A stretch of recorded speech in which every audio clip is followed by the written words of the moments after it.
Here we go. In 5, 4, 3. Call to me, lands far away. Elves have forests to protect. We need to build a wall. Dwarfs their mines. Men their fields of grain. But we Harfoots have each other. For I must now wander this wandering day. We're safe. You have fought long enough, Galadriel. No. Put up your sword. The enemy is still out there. The question now is where? It is over. Nothing is over! Nothing! You were the chosen one! It was said that you would destroy the Sith, not join them!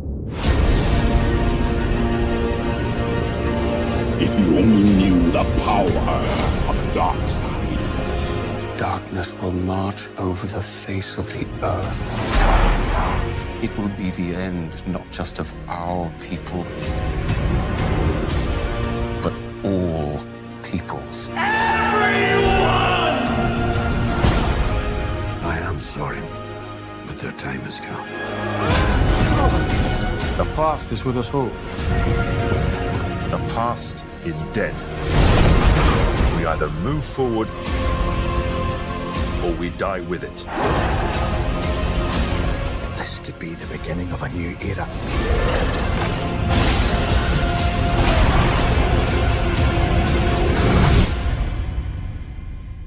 Away I must wander this wandering day.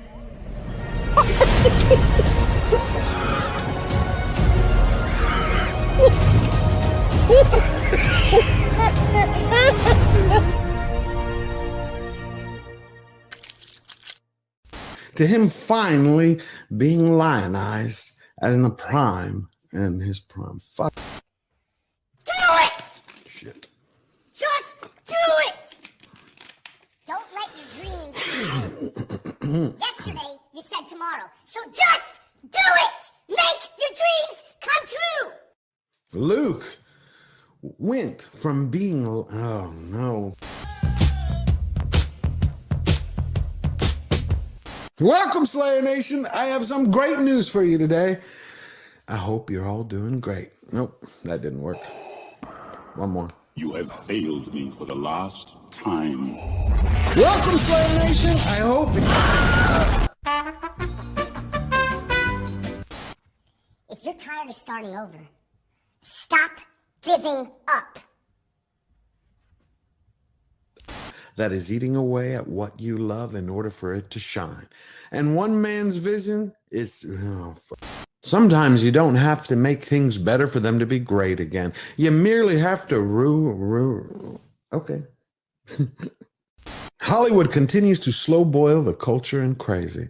Well, right now, Spider-Man actor Andrew Garfield has stepped up and he's fighting motherfucker.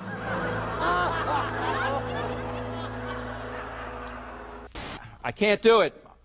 Okay. We'll do it live. Okay. We'll do it live. Fuck it. And unbearded dwarves, but Prime didn't stop there. They stapled in intersectionality, individuality, biddiga-dig-bee, biddiga-dig-boo.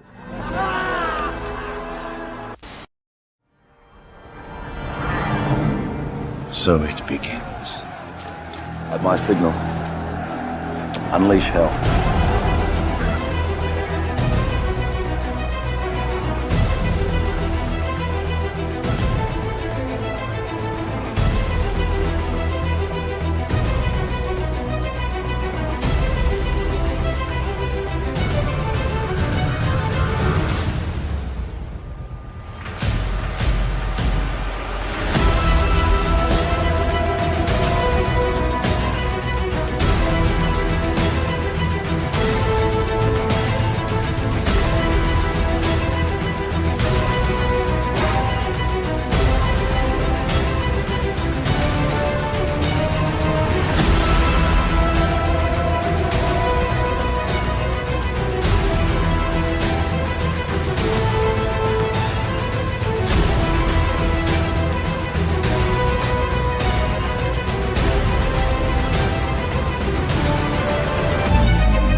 and gentlemen, George the Giant Slayer.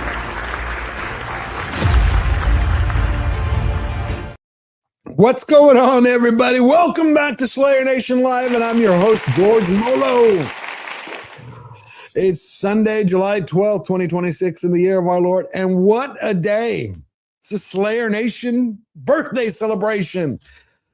I'm so happy you're all here. I have missed y'all. We've had a lot of holidays in the last few weeks, and so we've been taking time off for family. But we're back on track with schedule, and we have, I can't even believe this, on my birthday, a great panel of guests. See, we celebrated in the Greek way. My birthday was on Wednesday, but we celebrate all week long. And so I'm going to cut through everything. Bonnie Tyler passed away this week. Condolences to her family. Great musician. Plus, Lindsey Graham just passed. FIFA, the World Cup is still going. Elon Musk is strong. And Nolan keeps defaming the Greeks with his Odyssey. So let's just get everything going. Let's bring him out here. I cannot believe I'm about to say this. Returning again. It's been a while. We have an amazing panel. We've got Gabe Eltaeb, Ron. We got Force of Light. We have Metatron, who I just met this week, and Dean Cain. Superman is here. How are you doing? I can't believe Superman is here for my birthday. I always love seeing you, Dean. A pleasure, George. Happy birthday. Thank you, my friend. Plus, we got Andre from Midnight's Edge and Dark Hour. Greetings. All right. Greetings to y'all. Great to see you all. And everybody in the chat, it's so amazing to see you. Power Ranger Donnie, Snort Poopas, that's an interesting name. 16-bit mascot, Lord Thoth, you know, he's one of our incredible mods. Eric K, King of the Mods, Istaphobos, who just started his own channel. So go check it out. He's going to be dropping a link in the chat. But how are you gentlemen doing? What an interesting week. We're not all gentlemen. There is a lady. Gentlemen, ladies. Well, yeah, it's been a while, so we have. Oh, I didn't even mean you, Michelle. I just meant we're not all gentlemen. I got you, Ron. I'm kind of a douche. Great to have you here, Michelle. Very first time. We've been trying to get her on the show for a while, so I'm thrilled she's here. Force of Light. Amazing. Happy birthday. Thank you. I guess we should start off since we're all here together. We'll start with, I always like to start with the happy news. An 11-year-old in Kentucky this week, a couple of weeks ago, and there goes my camera because always when you start with the truth, it has a panic attack. But an 11-year-old in Kentucky saved a 68-year-old man's life. You know, a bunch of people were having a party around a pool, and the guy went unconscious, fell in, and was drowning. No one was doing anything. They just kept partying. Except an 11-year-old boy. I was probably like, someone's got to do something. No one was doing anything. So I put on my goggles. I went underwater. I grabbed him up. And I just felt really bad because there is no way that I was going to let another man die today. He's a human being. He should be treated as such. I mean, that's just amazing. 11 years old. I was probably like, Did you imagine that? Everybody around there did nothing. The kid. Why does it sound like he's justifying it? I think he felt bad. Even though he's 68, I felt he should be treated like a human being. Yeah. I think he just felt bad. You had all the adults just hanging around, not doing anything, and he's like, put on his goggles and jumped in. Sheepdog. A lot of people stand around when something goes wrong, and there's a few people who react and run towards the danger and do the job, and bless that kid. His parents taught him right. Yep. He's in the right frame of mind. Absolutely. How has it been, Dean, now that you've been part of ICE? It's been interesting. No, because I love it. When you announced that, I was celebrating everywhere. I was like, see? Superman. Yeah. Well, there's been a lot of hate and vitriol from the left, but I continue to support 100% what ICE is doing, what we're doing. I think it's making this country so much safer. There's a reason that murders have dropped to the lowest rate since like 1910, and the fact that the fraud is all being exposed. All these things are all connected. I'm honored to be part of it, and if you're here illegally, leave on your own volition. We'll even pay you to go, and if not, we'll find you and take you out of here, because we did have an invasion during the last administration, and it needs to be dealt with. God bless you. God bless you for that. But it's very easy, enter legally. It's simple. It doesn't take that. I mean, it's not that hard. Yeah. Can you come and clean up Europe afterwards? Because we need ice here too. Where? In Europe, all over Europe. Oh, you guys. General. Well, you guys. Fortunately, we saw what happened in Europe, and President Trump would not allow that to happen here. Won't allow that to happen. I know. I've had a home. We in need Spain. an intervention. Yeah, I've had a home in Spain for 20 plus years, and Spain has just gone down the toilet. It was, what's going on there with immigration, and it's scary. I pray for you guys because you guys do need an intervention. Absolutely, we do. Gabe, how are you doing? Greatest comic book writer in history is here. I always love seeing you. Thank you. Just another beautiful day in the high 60s in San Diego, right by the beach. So I'm jealous. I cannot complain. Another San Diego day, in other words. It is. It's another San Diego day. And I'm sitting here in the ninth circle of hell in Texas. Texas would be a paradise. Oh, you're in Texas. If we didn't have the heat. Yeah, if we can get a Buc-ee's out here in East County, San Diego, everything will be complete. I probably would never have to leave California again. So, yeah. I just got back from Texas. I was over in Waco shooting a baseball movie, and it was it was sweaty. That's a nice way to put it. We're literally in Dante's Inferno. But speaking of ICE, you have the Assistant General Counsel to the state of Oklahoma just said this. I don't know if you've checked it out. Conservatives really think they're doing something when they say just comply when it comes to ICE and United States citizens. And it just shows that they really just fucking chirp with no understanding of what they're talking about, because why the fuck would I comply with someone who has no jurisdiction over me?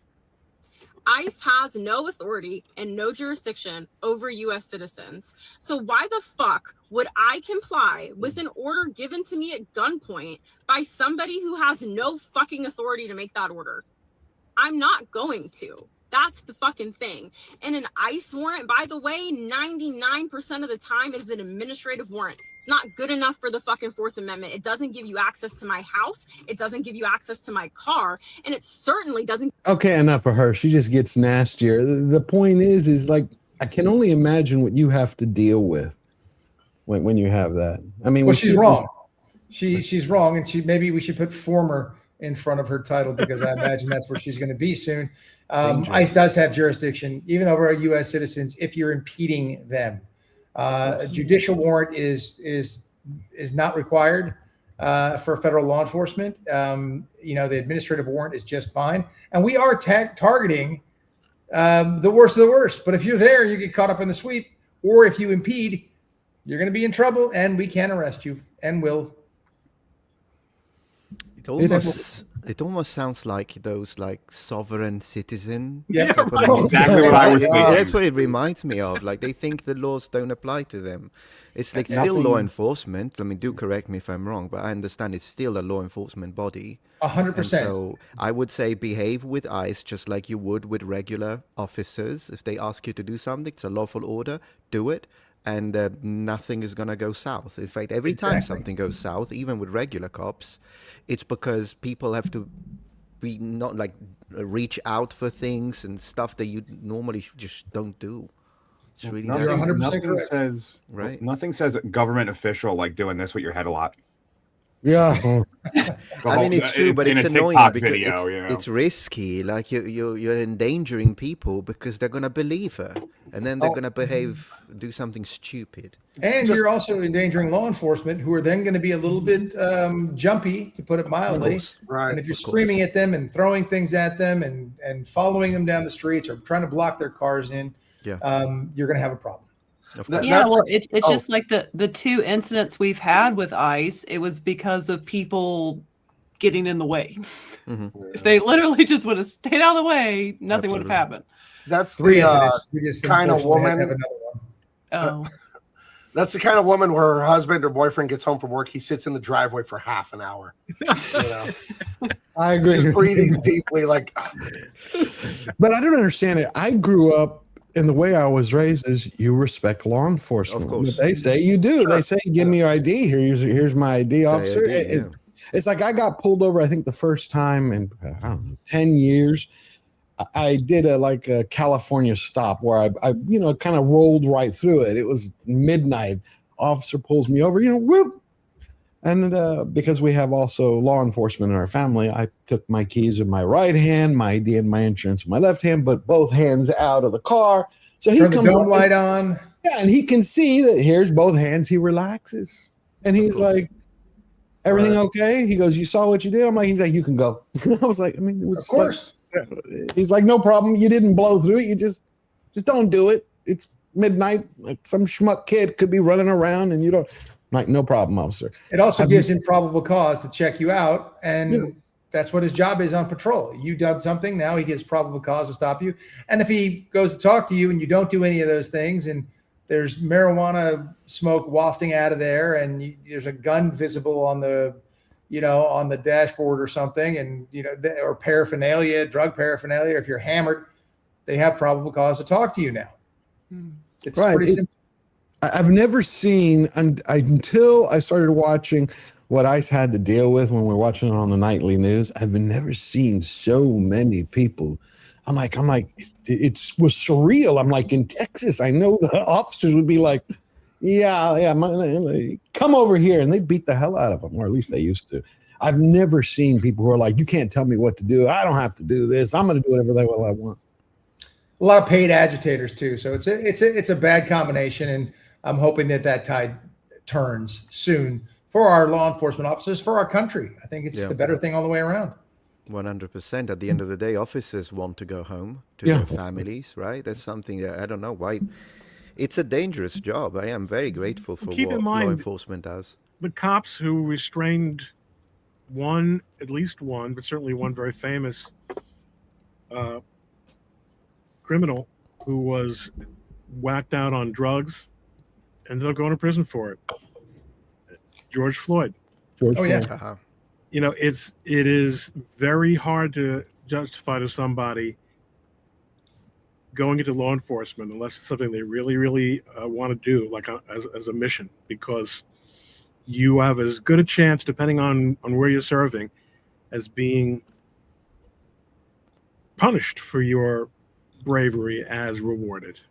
It's true. We do have qualified immunity, which is a great thing. Allows you not to be sued personally, which is a fantastic thing. But they want to get rid of that as well. They want every officer to, be terrified to do anything, and that's not going to help anybody. It's not going to help keep anybody safe at all. And the hard thing, I'm sorry.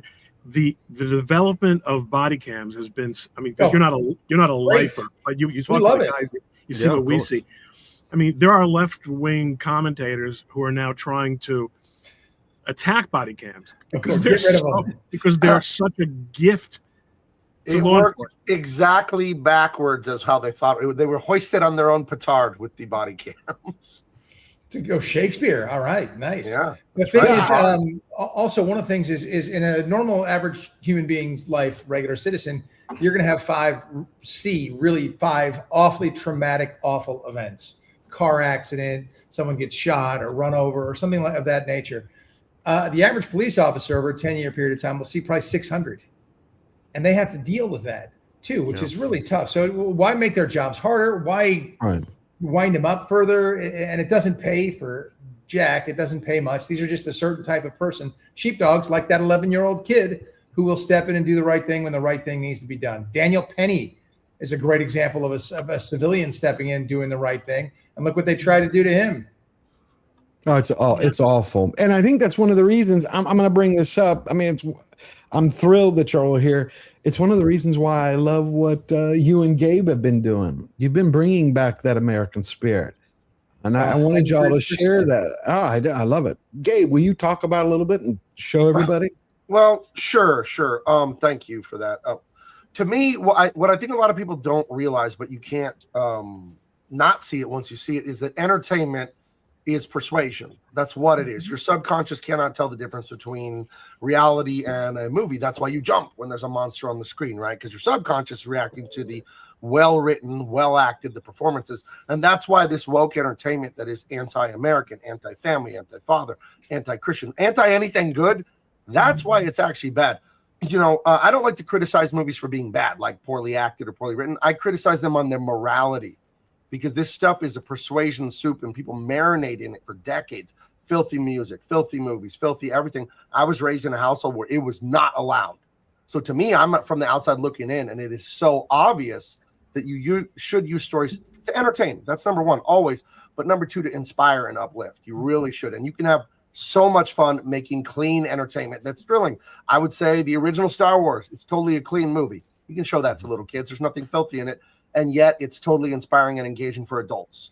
So, you know, when I left Warner Brothers and all that like 4 or 5 years ago, I became friends with Dean, and we have created our own graphic novel that's really awesome, really fun, and it's in that vein. The classic action adventure where it's not filthy, it's not dirty, but it's totally for adults, and you can hand it to kids and feel safe about it. It's the second volume is done. We're just doing some editing and stuff. I'm going to send it off to the printer in August sometime. But we have volume 1, Dean Cain, All-American Lawman. And if you love that feeling of Indiana Jones or James Bond or the old Star Wars, not the new Star Wars, and you know, Lethal Weapon, but you know, we don't have all the cursing or all that, then yeah, this is definitely for you at bigmancomics.com. And there's a volume 2 that will be shipping before the end of the year if you order it now. So please get that, bigmancomics.com. I walked away from a steady career at Warner Brothers because I didn't want to help them make filth, because I don't want to send kids to hell with my artwork. That's the way I look at it. I don't want to brainwash them to lead terrible lives. And Dean, you were happy to join me on that when I asked you if you thought we could come up with a hero. It's a brave thing to do, Gabe, to leave DC Comics and do that. And I applaud you, because I cannot see you lettering these words: truth, justice, whatever. What was that? What was that? What Gunn did? Slap in the face. Oh, disgusting. I mean, when you saw that come out with Gunn, see, this is why I always like to talk about culture, politics, and entertainment, because they're all interconnected. The culture war is the greatest war we're facing right now. We have to win it. But when you saw that Dean come out, Gunn, and he just kind of blew it off, did that just shock you to your core, or is it something you're used to? I'm used to it at this point in time. I mean, it's horrible, and you have to fight this battle, and it's terrible. I grew up on Christopher Reeves. Yeah, me too. Christopher Reeve as my Superman. And I was like, that Christopher Reeve is the guy. He stands for hope. He does stand for truth, justice, and the American way. I never got to say that when I played Superman. I got to say truth, justice. That sounds good, because Lois came up with it, but I didn't write it. I was 26. Now I make sure, you know, even on my podcast that I do called The Homeland, I talk about all things truth, justice, and the American way. And I just got back from Freedom Fest. Well, it's here in Vegas. I live in Las Vegas now because I had to leave California because it's California. And so I got over here, and Freedom Fest was here, and I gave a speech on what is the American way, and talked about that and how it's important, and our values, and the working hard, and you know, quality of opportunity, not outcome, all of that stuff, a meritocracy, the ability to get wealthy, to innovate without the government destroying you, like it exists. People don't understand that exists in most of the world. Travel, go somewhere else, try to create something in Russia, you know, good luck, or China, or Brazil for now, unfortunately. Hopefully they'll clean that up. But I mean, there are a few places that you can do this now, and it's frightening. So I really believe in that idea of truth, justice, and the American way. And they're doing the exact opposite. They're poo-pooing America. They're trying to say it's not cool. I love that the World Cup was here. Now all these people came in from other nations and saw how incredibly amazing America is. They only got a taste of it too. Spend some time here, and you'll understand why a lot of Americans don't have passports, because anything you want to see, do, or feel, or experience, you can pretty much do it here in the United States. Yeah, it's beautiful. What did you think, real quick, of put you on the spot? What did you think of Supergirl? Didn't watch it. You didn't miss anything. I didn't. It wasn't interesting to me. I didn't. When you start truth, justice, whatever, like I'm going to go pay whatever it costs to go see a movie in a theater right now. I don't even know, but I'm not jacked up to go see that. I mean, I don't know. That doesn't wet my whistle, so to speak. So I was like, nah. I'll wait till it comes out and watch it on my theater here at home. Yeah, I've got my truth, justice, and the American way. Hey. That is a force of light. That's beautiful. That is. When I saw that, it's like the Superman, the James Gunn Superman. Sorry, the James Gunn Superman. I watched half of it here at home, and then when Clark and Lois are in her apartment and they're having some heart-to-heart in their dingy, dark world apartment that looked horrible and I would hate to live in. I look out the window. There's that other group of superheroes fighting some monster in the background. Nobody cares. And I was like, you know what? I don't care. And I just turned it off, and I think I started watching a rerun of a football game. but that's right. It doesn't make you feel hopeful. When I watched, I think the greatest scene that it was in the first Superman with Christopher Reeves is how he sums up Superman. I think it was in less than 20 seconds when Lois is first, they're on her rooftop and she's asking him like, who are you? What do you believe in? And he's just explaining like, I'm an American. I'm paraphrasing the lines, but in 30 seconds, you saw who he was, like, truth, justice, the American way. I'm here to do good. And she's like, are you for real? Yeah. I was like, that's what we're missing. 100%. And we need to get back to that. That's what we do with the Dean Cain All-American Lawman. Right. It's, who's good, who's bad. Yeah. Right. I believe, I'm a Christian, so my perspective is from there. And, in the Bible, it says, out of the abundance of the heart, the mouth speaks. Right. Things are not going to come out of you that aren't really in you don't believe. So when you look at the filth and the hatefulness and the disgusting things they write in Hollywood, it's because that's who they are, unfortunately, as people. And they really need to heal and they really need to do a lot of thinking, these people. But that's why they write such hateful, disgusting messages, because it's what they think and believe. You don't, we tell people write what you know. You don't have to tell people to that. What else are they going to write? I write what's in my head. I write what's in my heart, of course. So when you have all this anti-American, anti-father, truth, justice, whatever, how dare you? Like, people better than you built the comic book industry, an original American art form, by the way. Comics were invented in America about 100 years ago. People better than you made all these amazing characters and heroes, and then you just spit on it and act like it's nothing. They created a whole industry where we could draw pictures for a living. Like, it's modern mythology. It's our modern mythology in our culture. Right. So when's the movie coming out? When are y'all going to turn it into a movie? Next week we start, right? Hopefully. Hopefully soon. We'd love to. I fed some of it to AI and I animated 2 pages of the comic and it was kind of amazing. I'm telling you what, Gabe, I don't think that's a bad idea. With what's going on with today's world and the things that are going on, you can get away with that and do a much cheaper version that could be extremely effective. That could be a new form of art in its own right. And I would say don't be afraid to continue working. With the Will Stancil show. Yeah, it was original art, so it wasn't AI generated. Of course. But I put the comic book panels into AI and I told it what the script was, and it even made Russian accents for these Russian characters and all that. And it animated it well, and I gave it movie screen direction from my comic book art. So I started thinking, if I ever drew a comic book in the 16:9 movie format, every panel, and so you could like, oh, those are movie storyboards. Like it's an interesting thought experiment, So. I love it. Metatron, what about you in Italy? Are you seeing a resurgence of traditional values? Well, I have to kind of sort of speak about what my dad tells me because I don't live in Italy anymore, as you know. I legally immigrated into the United States. Just recently passed my citizenship test. So that only 37% of Americans can probably pass. Appreciate it. I mean, it did take some study. But yeah, no, it was actually funny because my dad knew almost all the answers, and my dad just because out of his own interest, right? So it was amazing. I was like practicing with him and he already knew the answers. I'm like, seriously? Anyways. So yeah, no. But Italy researches, I mean, in theory, but then again, there is also this similar problems, similar problems with mass immigration and situations like that, and just hate towards tradition. And I mean, we've got Meloni. Meloni is good in the sense that she speaks a lot of things that aren't right, but then again, you need to put them into practice, and that's where I think she's failing a little bit.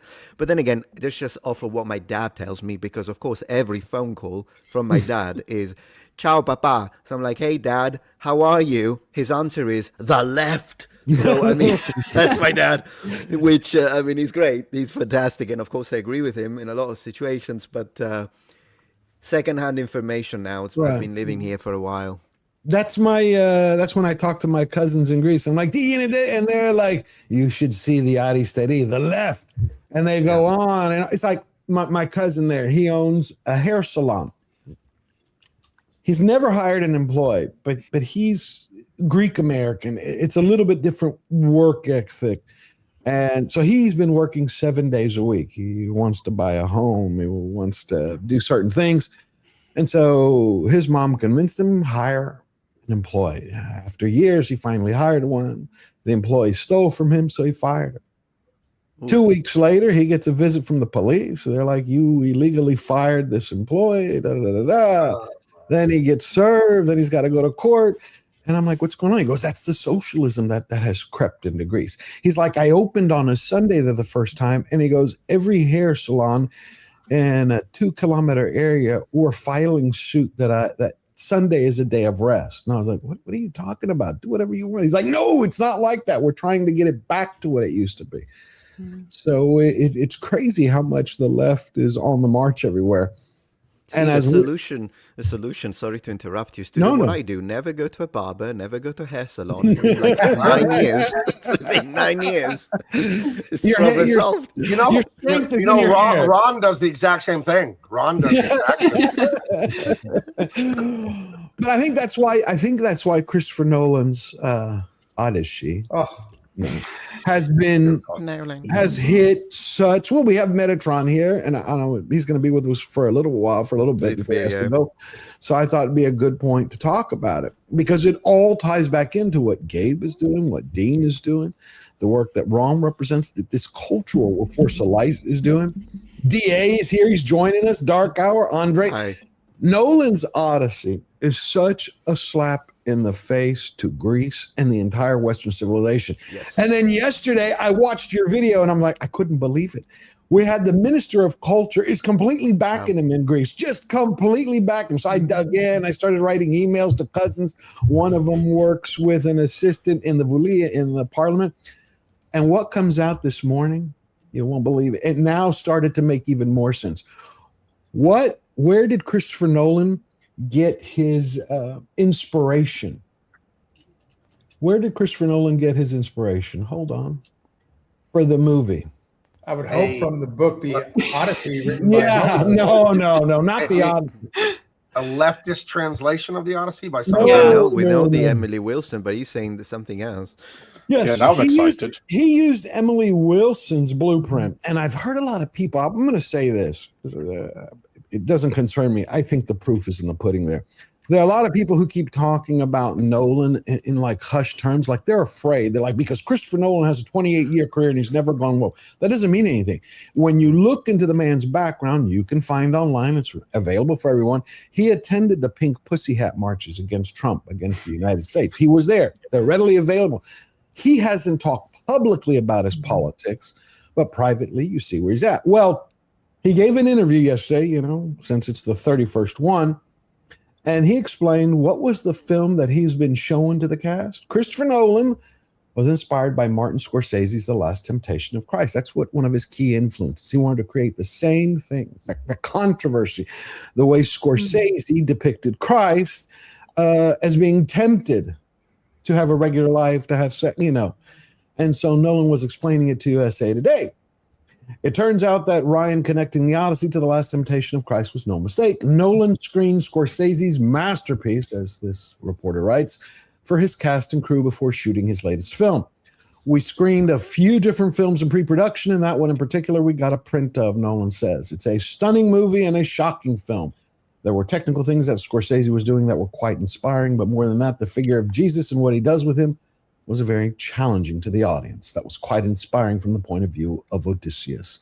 You want to be true to all the difficulties of the character, and that's what temptation is. Can you believe that, Metatron? Holy mother of Zeus at this point. Yes. The Last Temptation of Christ. So Gaia? You know what's remarkable is to compare what the Egyptians did with the Cleopatra in reaction to the Cleopatra film. Where they said documentary, sir. My granny told me documentary. People. One thing you can say about Muslim countries, they don't put up with this shit. No. Yeah. The funny thing is, Cleopatra was Greek too. Yes. Yeah. It's an anti-Greek. It's an anti-Greek movement at this point. Although, of course, it's anti-Western. But if you destroy the Greeks pillars, are going to join in, what can you do? Yeah. It's horrible. It's like they're going after the entire West, and now they've targeted Greece. It's the same way that you have Nolan going all the way around the world on his press tour. Paris, London, Mumbai, Beijing, Seoul. Greece? Yeah. Zero. Guys, I have a question about that because Metatron has the best videos on the Odyssey out there. We had quite a few as well. And for the most recent one that we published yesterday, I looked into the cast, and a thought occurred to me. Now, this is just a theory, and it may not be anything at all. But Travis Scott, he is in the movie. Yes. And I just checked, because he is playing the Bard. Yeah. Now, he will not be doing any rapping in the movie proper, at least so we are led to believe, though he will be rapping at the end. Yes, he'll be narrating. And what I know is that his character has no name.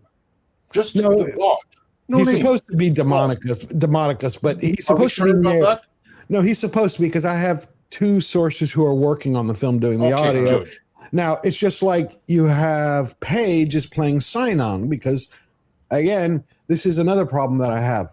Nolan is calling it the Odyssey. He didn't take the route that the Coen brothers did with Oh Brother, We're Out There. Like, this is our version, our interpretation of it, which is fine.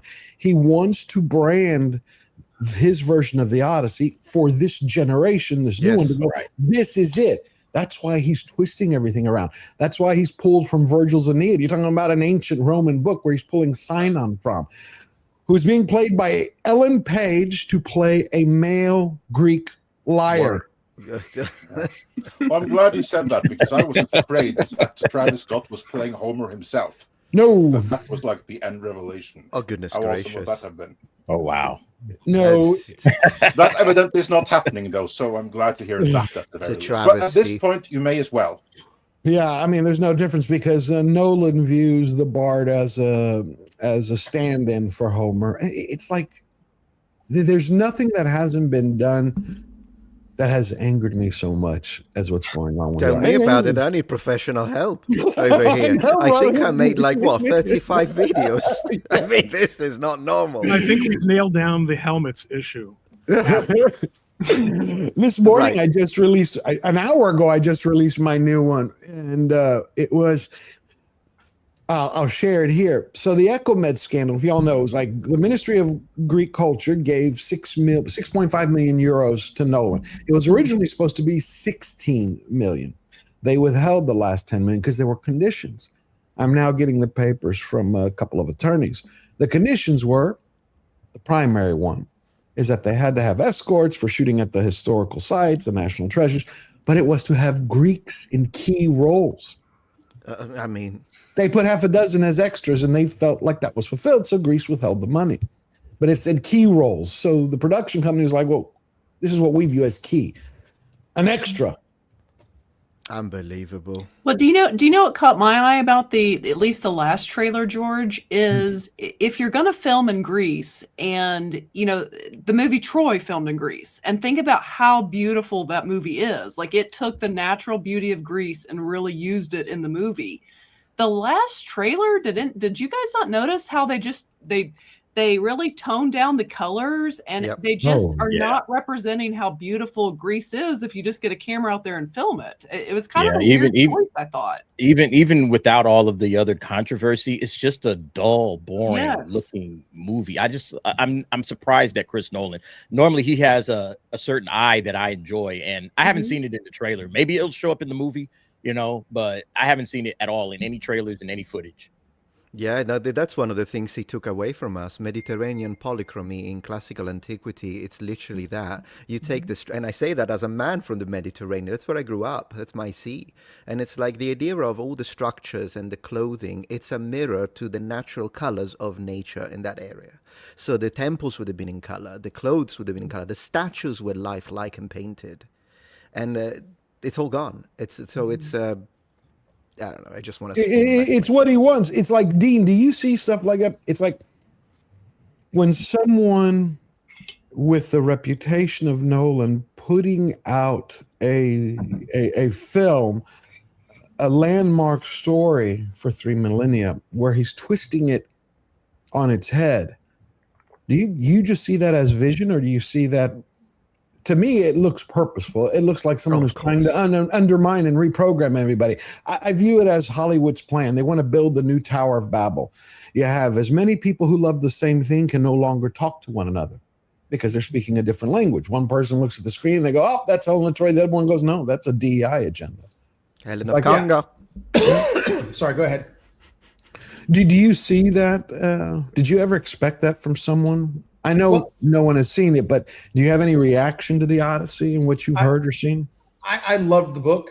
I read it several times growing up. I thought that was an incredible story. I couldn't wait to see it. I like Matt Damon. I think he's a very good actor, and I like him as Odysseus. I like that casting. That's great for me, except when I started seeing things appear on screen, I had a vision of Helen of Troy, and Lupita Nyong'o wasn't it.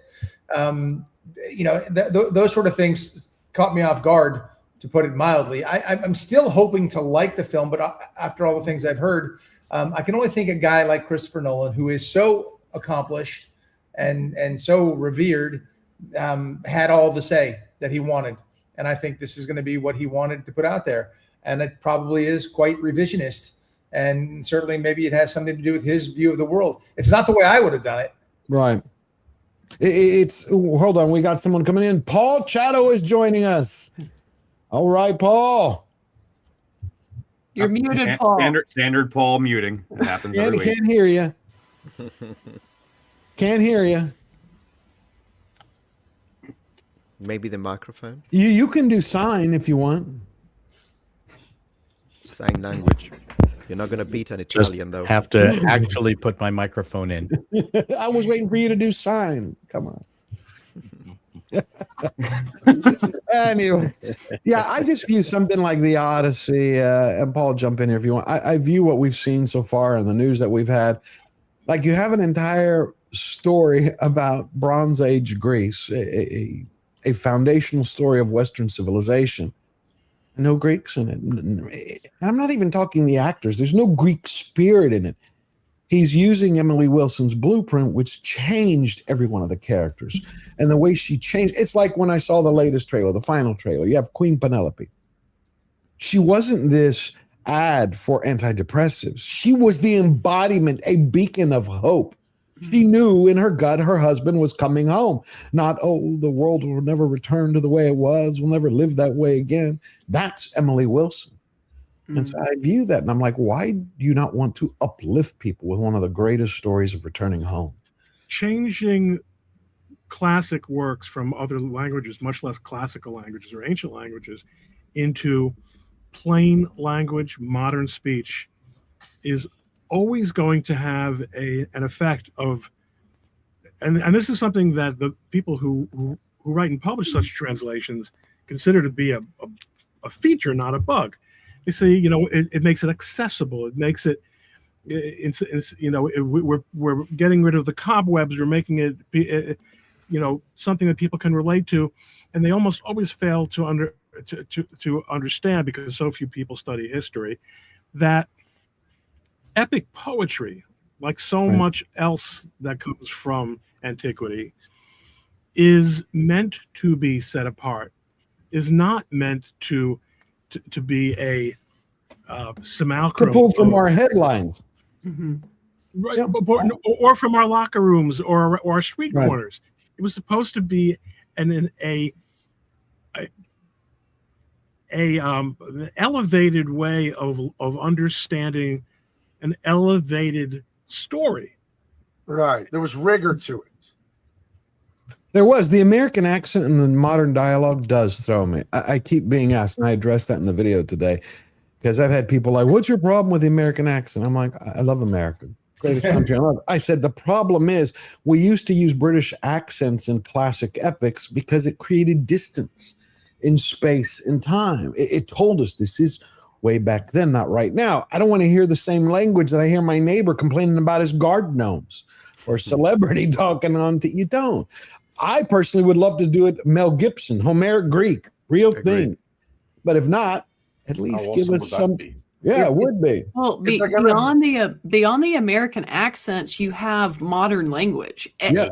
It's very short, but it gets me every time I watch the trailer when Matt Damon is getting the troops and he goes, "Let's go!" It's just like straight off of X. I know. Yeah. If they're gonna go, and then Daddy, like the whole use of Daddy is the one I think everybody lost it over. It's like, this is what we're doing instead of something father, oh, you're I think pining for this. a father that you didn't know. And it sounds so much better than pining for a daddy. Pining That for a just sounds- daddy. It's terrible. Yeah, so I'm ridiculous. always moved when Homer said, "Dude, that armor is dope." But in Emily Wilson's, when I had done a video on this, I was talking to Metatron the other day about this on Drinkers. She uses words like canapé or King Menelaus pulled aside his tote bag. I'm like, tote bag? I mean, next you're going to be like the Starbucks Ventimo. I'm like, it pulls you out. Tote bag, canapé, hobo. Yeah, ancient Greeks knew the word hobo. But then you had Tom Holland the other day doing that interview with Nolan. And what did he say? I just couldn't stop laughing. He's like, well, it actually wouldn't have been father back then. It would have been in Greek. And I'm like, me fortis de malaka. No shit. Yeah, Malaka.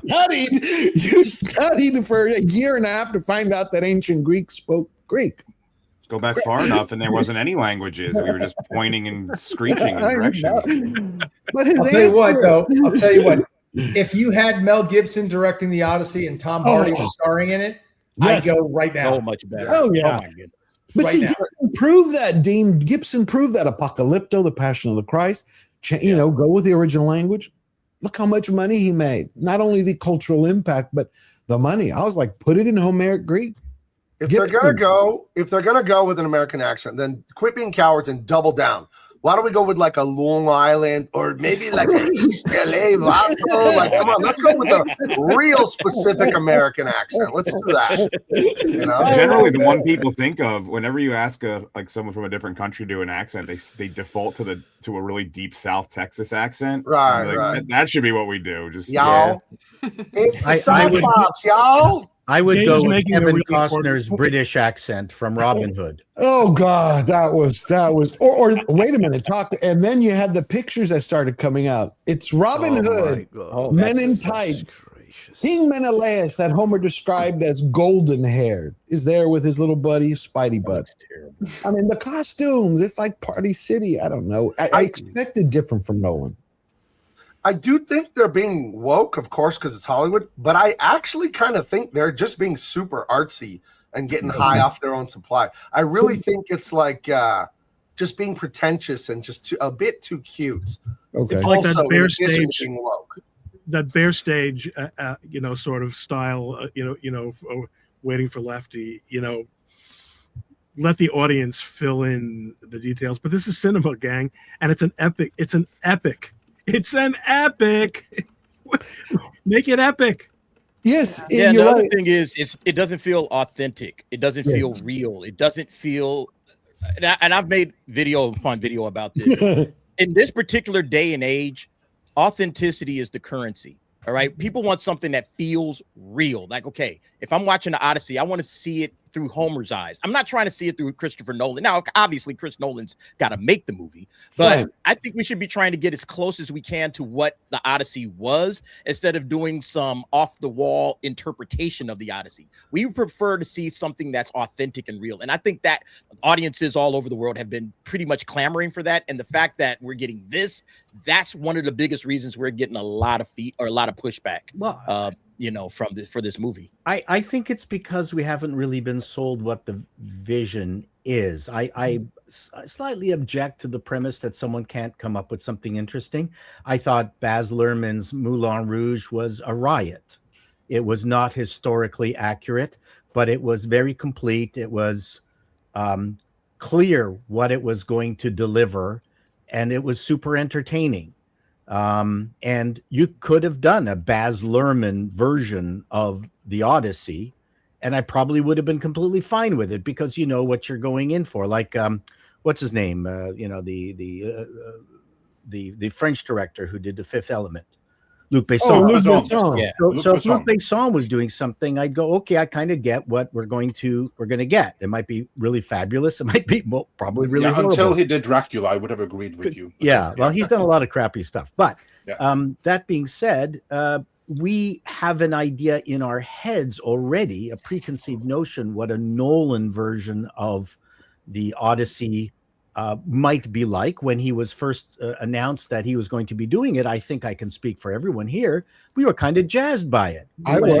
We went, I was. okay, this guy, is going to turn this out pretty good, and then it kind of weirded up. And the other thing I just want to, the last point I want to make is that I'm really objecting to the people who are objecting to our commentary, because we have taken exactly what we have been given, no more, no less. Yes. And we have commented on that. Do not ask us to ask us. I'm doing ghetto now.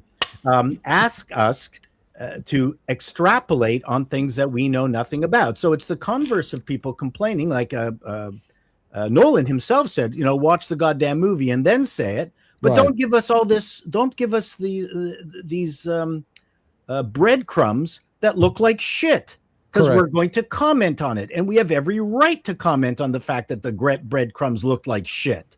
So don't give us a hard time. You're at fault for presenting 3 bizarre, really crappy trailers, and then suddenly, I don't know if you're watching the football game, there was suddenly like a 30-second trailer that was all sword and sandals fighting, and the giant guys being stabbed, and it was just non-stop action. Did anyone see that trailer? The Lystrogenians are like, yeah. I mean, holy smokes, they're panicking. They know it, that they're in trouble somehow. Now we know it's going to have like a $250 million worldwide opening. But the problem is the movie cost $250 million at $150 million. 220 for marketing is what I was told. Yeah, so they're going to need $750 million. How much for the marketing? 225. 225. Wow. That's what I was told. 225. So we're at half a billion already. That they're almost $1 billion then to break even. Anyways, my point is we are only judging the film based on what they've given us. Leave us alone. Yeah, I mean, we'll watch like it. The conversation about you haven't seen the movie yet. It's like I've seen the cast. I know who's directing it. Number one, so I can judge based on the director. I know who the cast is. I can judge based on who's in this film. Right. And then you start wondering. Like, remember we first saw the cast list. Lupita Nyong'o, or who's she gonna play? All right. Like, you started to ask questions. And then when we started to get like costumes, and everybody's like, I don't know, this doesn't look right. Okay. And then we started to get more information, and we're judging it off of what we're seeing. We're not judging a movie because the expectations were not set. If we were told that this was going to be the sequel to Zardoz, you're crazy, Paul. Right? And then Lupita is fine. You get my point? Like, exactly. It was badly handled from the beginning. Do not blame us for the fact that you screwed up. I'm really offended by that. Marketing has been horrible. Yes. Horrible marketing. Well, I want to ask one thing real quick. I'll get right back to you, Michelle. Dean, when you were first coming up in Superman, were you given media training, like how to talk to the press? Of course. 100%. Wasn't that standard? Because I've been wanting to ask you this for weeks. Wasn't that standard for every actor, like on a show? I think it still is. I think they're getting media training. I think Snow White got her media training, and they decided that's what they were going to go ahead and talk about. I think Supergirl got her media training, and that's what they decided they were going to talk about. I believe that's the case because they were very clear on the messages we wanted to hit and the things we wanted to put out there and the feeling and the tone. So I think they had their media training, and this is what they wanted to put out there. What did they tell you about Dean? What did they tell you specifically about partisan politics in your media training? Did they mention it? At that point in time, it wasn't the same. It wasn't quite as tribal as it is now. But I imagine now they would say, "Don't talk politics." Okay, so explain to me this, and then we'll go back to Michelle. Because when I saw this, and I put it in the video today, how you could have an actress who's going to forget the 17 million Greeks for a moment, all of Western civilization, that she's going to lecture Homer. I'd be like, so Homer, how do you feel about the screen time given to these women, considering how little you spent with them? Okay. And then do you lean forward and look at him like that? Yes, like, remember us? Like, to me, that I was like, was that just off the cuff? Is that what Nolan wants? Because you actually say that he's like, he survived for 3 millennia. Who do you think is going to be around in another 3 millennia? Nolan or Homer? And Yeah, I think that was discussed. I think that was definitely discussed. I think she was waiting for that opportunity. Agreed. And I think she was happy to put it out there. That's my personal opinion, Gotcha. but I believe that seemed very wholeheartedly. They talk about all of these things, and they've been talking about it for the months they've been making the film, and all the things that they're putting out there. Every decision that you get on the screen was made with an intent behind it. So I believe wholeheartedly that I mean, study a little history. But team, when you were doing this stuff, was it made by brain damaged people? Back then, everybody in Hollywood was on cocaine. It was a whole different scenario. DC Comics was involved when we were making our decisions, and everything we did, DC Comics was involved, and it was about truth, justice, and the American way. Like it's like you hear a lot of people say now, I didn't leave the Democratic Party. The Democratic Party left me. I didn't leave truth, justice, and the American way. They just keep trying to take it away from me, and I won't allow it. I remember when I worked at Wildstorm, that was DC Comics San Diego studio in 2009. We had like an alternate universe story where Batman got killed by one of the people, and they chopped his head off, and they made me draw over it and color over it because corporate is like, we don't want to show Batman dying. Flash forward to about a year or two ago, the Harley Quinn video game, and they were like pissing on Batman's head and killing the Flash and all that. But when I worked there in 2009, they're like, no, we don't show that. We don't hurt. Well, in these 2009, like we didn't have multiverses, which allowed people to come back. No, there was still multiverse. It was. This was a Wildstorm DC Comics crossover. I forget the name of it. I could look it up on my computer, but regardless, Paul Levitz, the president who was in the Manhattan office, he'd come to San Diego once or twice a year, and these things kind of came up about, hey, we're just the caretakers of these characters. We can't ruin them. We can't break them. They used to revere it. And then everyone knows woke went crazy like 2012, 2013. And so they used to be so protective of the big three. Make a new character. Tell a new story. That would be awesome. You know that they're rebooting Basic. Won't do that. You see all the reboots they're making? Basic Instinct now got greenlit. They're rebooting Basic Instinct. Free Willy. Free Willy. Yes, got greenlit for another one. So Michelle, now I want to come back to you. Pardon me that I interjected. Speaking of Free Willy, you're going to go to Michelle. Right. No, you're fine. I was just going to go off what Chato was saying. I think, something I've kind of picked up with the Odyssey is they really have just kind of approached it kind of arrogantly. Like there's been an arrogance to the way they've gone about everything. And it's almost like the backlash is making them more angry because they're right and we're wrong. That's the feeling you get when you see them talk about this movie. And I think what Dean said about her interview is probably correct. They clearly, from day one, this is about awards. Like they're going for Oscars with this. So he had to put in X amount of people so it could be up for Oscars. And there's just, I don't know, that's the only word I can use. There's been an arrogance in the way they've approached this film. And it's like how, these stupid peasants don't get the brilliance of what we've put out here for today.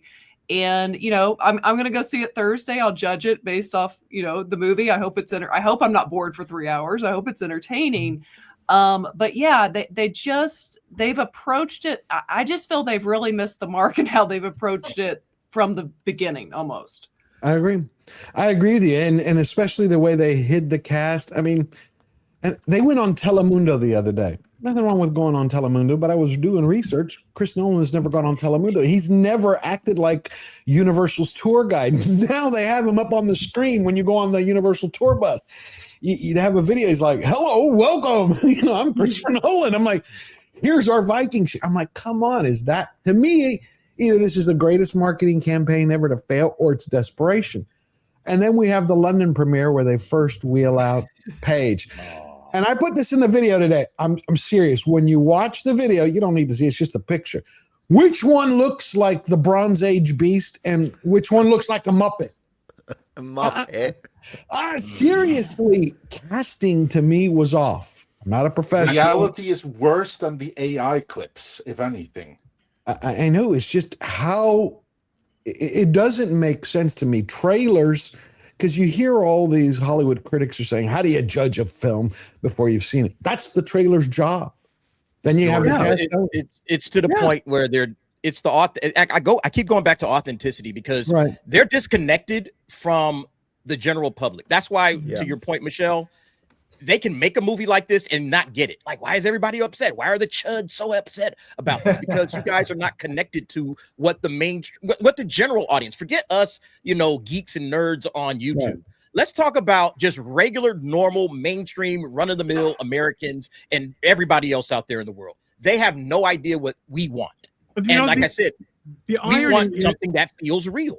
Yeah. But the irony is, and again, going to my point about the choice of using a plain language translation, they in their elitist heads think that's how we get the common touch, is have that is by using common language, and when in fact they're missing the point that once I walk into the movie theater, I want to be transported. I want to be somewhere else. Exactly. This is ancient Greece. This is not Forest Hills. This is, it's suspension of disbelief, but that's the point. We make a bargain. We go to a movie theater, you buy a ticket, and going in, the movie isn't real, but you make a deal with the director. He convinces you, so you can pretend, okay, it's real. The gods are real. The monsters are real. The men are real. The women are real, just as long as he keeps his end. I mean, but all of a sudden, if you've got Telemachus showing up in Robin Hood's outfit, guzzling a Mountain Dew, you're going to be, what the hell is going on? Or if you see, I'm sorry, Paige does not fit the role. Well, once again, he has not outlined exactly what he wants to give us. This is not Jesus Christ Superstar. No one objected to the changes. Well, maybe some people. Oh, you missed that part. Jesus Christ Superstar, right? You missed that part when we started. I was sharing the news today that came out was Nolan told USA Today that he was showing Martin Scorsese's Temptation of the Christ. That was one of his inspirations. Okay, then he blew it. Yeah, I agree. Paul, that's a great point about Jesus Christ Superstar, because that's a great work. I mean, it might not be to every. Well, I'm sorry. Fantastic. I love it. Right. It's incredible. But you know what it had going for it? They pulled it off really well. The casting was genius. Yep. In the movie, there was a race swap. No problem. Yep. No problem. It worked great because it was great. I mean, could you imagine Paul, the last temptation of Christ, it like inspires him. It's like he was showing it to the cast. Like, we got to cut of the film, and I was showing it to them. I'm like, he's like the controversy there to challenge it with a new vision. I'm like, not with the Odyssey. But I will say this one thing, and want to hear everyone's answers. The left has worked so hard through public education and through media to dumb down this generation for the last 20 years. Like, who does this film actually appeal to? Like, who is its market? I don't know 16-year-olds today who are studying in school Odyssey. And when I was in school, we had to read the Odyssey and the Iliad. Today, I ask cousins of mine, and they're like, if it wouldn't be for family, I never heard of it. It's not in school. So who is this film made for? Is it made for 45 and up? It's not made for 15 to 25. Anybody have any thoughts? Well, my son's 26, and he never read the Odyssey or the Iliad. He didn't read any of the classics. He and his girlfriend is actually wanting to read the classics now. Cool. She's reading Dostoevsky and things like that. I'm like, wow, okay, that's pretty cool. Outstanding. Yeah. As well you should. So I don't think it's certainly not made for us. I'll tell you that. I agree. I'd like to see Tom Hardy and Mel Gibson direct it. I have a theory. Because I'd buy that in a heartbeat. I'd buy it in a second. Andre, what do you think? I think Hollywood made it for themselves to feel good. Yeah. That their audience is themselves, because they are so self-centered. They live in this one little bubble where they decide what we decide is what everyone thinks. Everyone wants the same thing as us. We hate Western civilization. We hate the foundations of Western civilization. So let's change the foundations into something that we like. Everyone is going to be so excited. It's Chris Nolan, it's the Odyssey. Everyone knows it because we know it. And how can you not be excited? I mean, just look at that stupid video from John Campea. Why did it take down off many others? That's the target audience. They're making it for themselves. Yeah, think about that, Andre. Think about this. So nobody knows the Odyssey. Like Dean said, My kids hadn't read the Odyssey. They know nothing about it. So now we're going to give you the Odyssey, but we're going to give you our version of the Odyssey. Correct. And that's going to help you recontextualize everything that you know about Western civilization, storytelling, you name it. Okay. Right. That's basically what they want to do. And because it's Chris Nolan, everybody's going to show up to a Chris Nolan movie because it's Chris Nolan. It's going to be a big box office hit. Aren't you excited about going to the next Chris Nolan movie? Everybody's going to show up, the first weekend, second weekend to watch it in IMAX and get the experience. And they're going to walk away saying, that's the Odyssey. That's what Hollywood has been doing for years. Okay. For years. They've been recontextualizing everything we know about heroes. Okay. They've turned Superman, shout out Dean. They've turned Superman into what? Like this guy in this last film he's just, he's not as strong as Superman is known to be. He's kind of sniveling. He screams. He gets emotional. It's like, what are we doing with our heroes? This is what they want to do. They hate heroes. I think they literally just hate heroes, and they want to bring heroes down. And on that topic, you're exactly right. Take it one step further. Oh, sorry, go ahead. Just look at like we haven't seen the movie, but we know that Helen of Troy is black, and so is her twin sister, who is now suddenly an identical twin, which is obviously because they're telling parallel stories. And I can only imagine that the whole point of doing that, of having a black actress do that, is again to criticize Western civilization from the very beginning as exploiters of everyone else. Yeah, it's part of the message. I think it is about propaganda, by the way, because we see this all across the board, in the sense that video games, movies, entertainment in general, and then academia and school. So I agree with you. I don't think we are the target audience because we resist. But you know who doesn't resist? The children, because you can brainwash them. So once we are breeded out, the children are going to think like them. And that's going to be a massive problem because it's going to impact society through voting. I'm not saying it's the only thing, but I'm saying it kind of reminds me of Hitler's youth. I'm just going to leave it out. I agree with you. It's brown shirts. I have a friend who was an animator at Disney for Pocahontas and Aladdin and a lot of other things. And he quit there because he's a Christian too, and he didn't want to work for the studio anymore. And he told me that it was said out loud and internally that you have to capture the children before they're 11. There you go. If you do it before they're 11. This is research that Disney does and knows about. If you do it before they're 11, you can make a customer for life pretty easily. So that's why they go after the kids always. And you're right about rewriting the history and then appealing to children. 100%. That's why I have to tell you, Dean, I'm so proud of you, what you do. Not only what you do, the movies you make, but being part of ICE. My uncle is an officer. He's listening right now. God bless you, Jack. And look, Dean is part of ICE. I mean, you live and breathe what you're doing. And I think that's what's so important. I think that's why a film like The Odyssey, Nolan wants to make it the Odyssey. That terrifies me. And I also am worried about what happens if this film does succeed. Will that tell Hollywood, hey, we can now go back, double down on woke and DI? Get Rome next. Yeah. That's what they're going to do. I am so sorry, but I need to go take the baby to the Okay. in-laws. Oh, no problem. Thank you, brother. Thank you, Metatron, so much. Thank you so much. Happy birthday and wonderful to meet all of you. I'll go subscribe to all your channels. I'll click the links. Thank you so much. Nice to finally see you in the flesh. Yeah. Appreciate that. Bless you, brother. You look so different.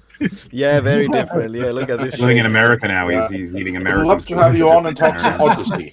Yeah. I love your fake accent. I appreciate Yeah, when you come back, I expect a full-on Brooklyn accent since you're an Italian living in the United States now. I don't expect you to have that. No. Little Italy doesn't exist anymore. Little Italy is gone from the map. Oh, God, Mamdani. It doesn't exist. Mamdani. A little. You saw what he did, Metatron. He rewrote it. He removed Little Italy off the map in New York. Oh, no, I didn't know that. Oh, really? Yeah, 2 days ago, he removed Little. I'm going to react to that then. Thank you for the content. Ethnic enclaves of New York.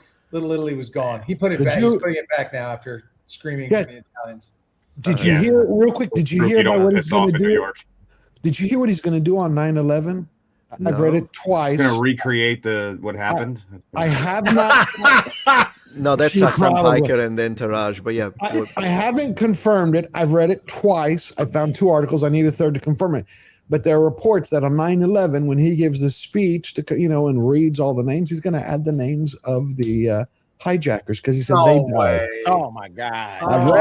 I've read it. Please, again, take it with a grain of salt. I'm waiting for confirmation that I'm going to make a video on it. I have 2 articles. I'm waiting for a third. If he does that, I don't know what New York is going to do. I say do it. Go ahead. They're going to say stunning and brave is what they're going to say. I think that could be the final straw. Yeah, that could be. But you guys touched on this earlier, which is culture is so important. And Andrew Breitbart, before he was Andrew Breitbart of Breitbart, I coached his kid and my kid in basketball and football and stuff when they were just little kids. And he was talking to me one day, and I didn't know who he was. He knew who I was, and he said, take care of the kids. He said, Metatron. I wrote this book, basically lambasting the cynicism and the hypocrisy of Hollywood. You want to read it? I was like, yeah, that sounds like right up my alley. He goes, really? I think he was just testing the water. And he gave me the book, and I thought it was fantastic. And he always said politics are downstream from culture. And I believe that wholeheartedly, 100%. And it couldn't be more obvious than what we're seeing right now. It is. It is. It's my uncle just texted me. He said Mandani also removed Little Greece, the Greek community. He removed the Jewish community, Little Italy, Little Greece. Well, I mean, when you think of New York, do you really think of Italians and Jews? Not at all. Not at all. Not at all. It's like London has removed all Brits. How you doing, little platoon?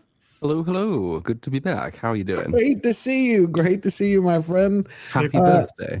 Thank you very much. I think you know everybody. I believe so. And no, we were just talking about Mamdani and how he made the new map and he removed Little Italy. But y'all have the same issues in a way. Maybe not that directly, but I suppose so. We have an equivalently shit mayor of our biggest city, so that is true. So Sadiq has actually physically removed all non-Muslims. Pretty much. So what do you think about the Odyssey, my friend? Since we were just talking about it, how do you think it's going to go? Are you taking it as the cultural slight that every Greek is? I'm not being Greek, so I can't be offended on their behalf. But it's I don't know. I think it will do pretty well. Probably match. My guess would be Troy's numbers from however many years ago that was, and that will be enough because it's a cheaper movie to make. I think it's been significantly harmed by all the marketing material. The dislike ratio, to the extent that's trustworthy, is kind of remarkable because that suggests it's broken out a little bit from the circles who are most likely to complain. But at the same time, it's got a non-superhero movie premium. It is the Odyssey. It is Christopher Nolan. It has somebody that virtually everybody has heard of. I think expecting it to bomb or to do as badly as you might want it to do is probably wish thinking. I don't know. I guess I'm crazy. I think it's going to have a stellar opening weekend because I've been selling IMAX tickets for a year. But when you look, I keep looking every day at all the theaters in the major Houston area. Only 2 Greek theaters in Greece separately have sold about 30 tickets when you go look up the tickets, called Cousins. I looked it up last week on when I was on my show, looking at like my local cinema, and it's kind of there's a whole bunch of evidence which is like I don't actually just know how to interpret, so I kind of haven't built it into the theory. But that being one of them. Opening night, they put a midnight showing on for this movie, and I think there were 2 people in the entire cinema. And then on the actual Friday, like the main day, at the main time of day people are going to go and see it, like 9 p.m. UK time. 5 people in the cinema. Yes, I haven't checked it this week, but like there's nobody there. So I don't know. That's what I'm saying is, okay, so I checked this morning. In Houston, we have 25 major theaters, not the other 10 little. 25, each one has an IMAX screen. Opening night, Friday night, July 17th, IMAX, every IMAX screen have sold out. Standard screens, 7 p.m., 10 p.m., 10 tickets each. 20 tickets. Nobody's going to stand. Same thing for the weekend. Same thing. And then you start having Spidey marketing starts. Brand new day. They just put, they're putting him on the Time magazine cover. That's going to kick up next week. That's why I have a feeling people are going to think I'm crazy. I just don't think this is going to break through once people see, come on. You're going to see Ellen Page as Sinon, the Greek warrior, Lupita Nyong'o. I don't think it's possible to understate I don't how know. much that bothers the vast majority of people. Yeah. And I'm not trying to make any individual feel bad, or, you know, this is not a hate thing. We're talking about entertainment. It's all make-believe, okay? We're talking about aesthetics. Platoon, aesthetics, help me out here. People aren't comfortable with having transsexuals asserted to them on the screen as And being why the would opposite Little of what they Platoon are. know about that? I How used would- to be a how would we woman, know so about that? that's the 1 year. I just thought that was a bit of a sideways slight there, Platoon. I'm No. defending. Everybody knows I keep my old vagina in a frame on my wall. No, I know what Platoon's major was in college. Yes. Yeah. Billy. Yeah, that's the. I did aesthetics as my dissertation for my master's as well as my undergrad. But it's you can't really look away from it. Like every time it's like a press junket or every time it's a trailer. The press junket is a particularly revealing one because there's no getting away from the fact that Elliot Page is like 4'0", and Right. does not. This is not somebody who's going to succeed in a phalanx, for example. Not somebody you can really easily imagine taking part in high stakes Greek warfare. So there's an immediate clash there, and then it's just the usual thing of people being like, "Oh, I'm kind of bored of being lectured to about this." There's a thing called Transgender Day of Visibility, which is like I'm happy for people to have a day of visibility. That's fine. The problem is that it seems like for the last few years it's been 365 days of visibility, and people are a little bit bored of being lectured to about it. I agree. We've seen you now. That's what you're saying. Yeah. Oh, real quick, Andre has to get going. Andre, my friend, bless you for coming. Is there anything you want to share with everybody? Well, first, I just want to say thanks for having me, and Always. happy birthday, my friend. It's always a pleasure to be here. Pleasure to be here in such esteemed company. Dean, Gabe, it's a pleasure to see you gentlemen again. It was a blast to have you on my stream the last time. Well, it's been almost a year, but it was a blast. And everyone else, always a pleasure to be here. Do check out Midnight's Edge. We have quite the videos on the Odyssey as well. Not as passionate as Metatron, but still pretty defensive of Western civilization, which I'm a huge fan of. So with that, have a great rest of the stream, everyone. Thank you, my friend. Everybody, Yeah, go. Andre. Take care. Go to Midnight's Edge. Thank you, Andre. Have a great week. Yeah, it's just you're going to have a hard time selling it to the audience. That I'll just show it one more time. I was looking for the specific picture that I had that I used for the video today. But when you look at the video, again, we're just talking about aesthetics. You're talking about reality and suspension of disbelief. How does this picture show a fierce Greek warrior? I look at it and I see the bodyguard. I'm like, that's the Greek warrior. I mean, come on. Which one's the Greek warrior? Which one's the Muppet? They bought that suit at Oshkosh B'gosh, so that's a starter. And she's supposed to be playing Sinon from Virgil's Aeneid. It's like it just doesn't I don't buy water. it. Yeah, it just. I don't buy it. That's the problem. Well, Yeah, my line is where no man has gone before. At least Paige is not Achilles like was first announced. Everybody was freaking out, and I was too. I was which would be wrong because Achilles only comes in as a dream in the Odyssey. The Odyssey and Achilles. The Iliad is Achilles' story. Right, but they're supposed to be. He's supposedly, by what I've heard, again, take this with a grain of salt. They're supposedly doing a edited version of the Underworld where he's going to meet Tiresias because that's played by James Remar, which they confirmed a couple of weeks ago. They threw it up there on IMDb. So James Remar, which I love James Remar.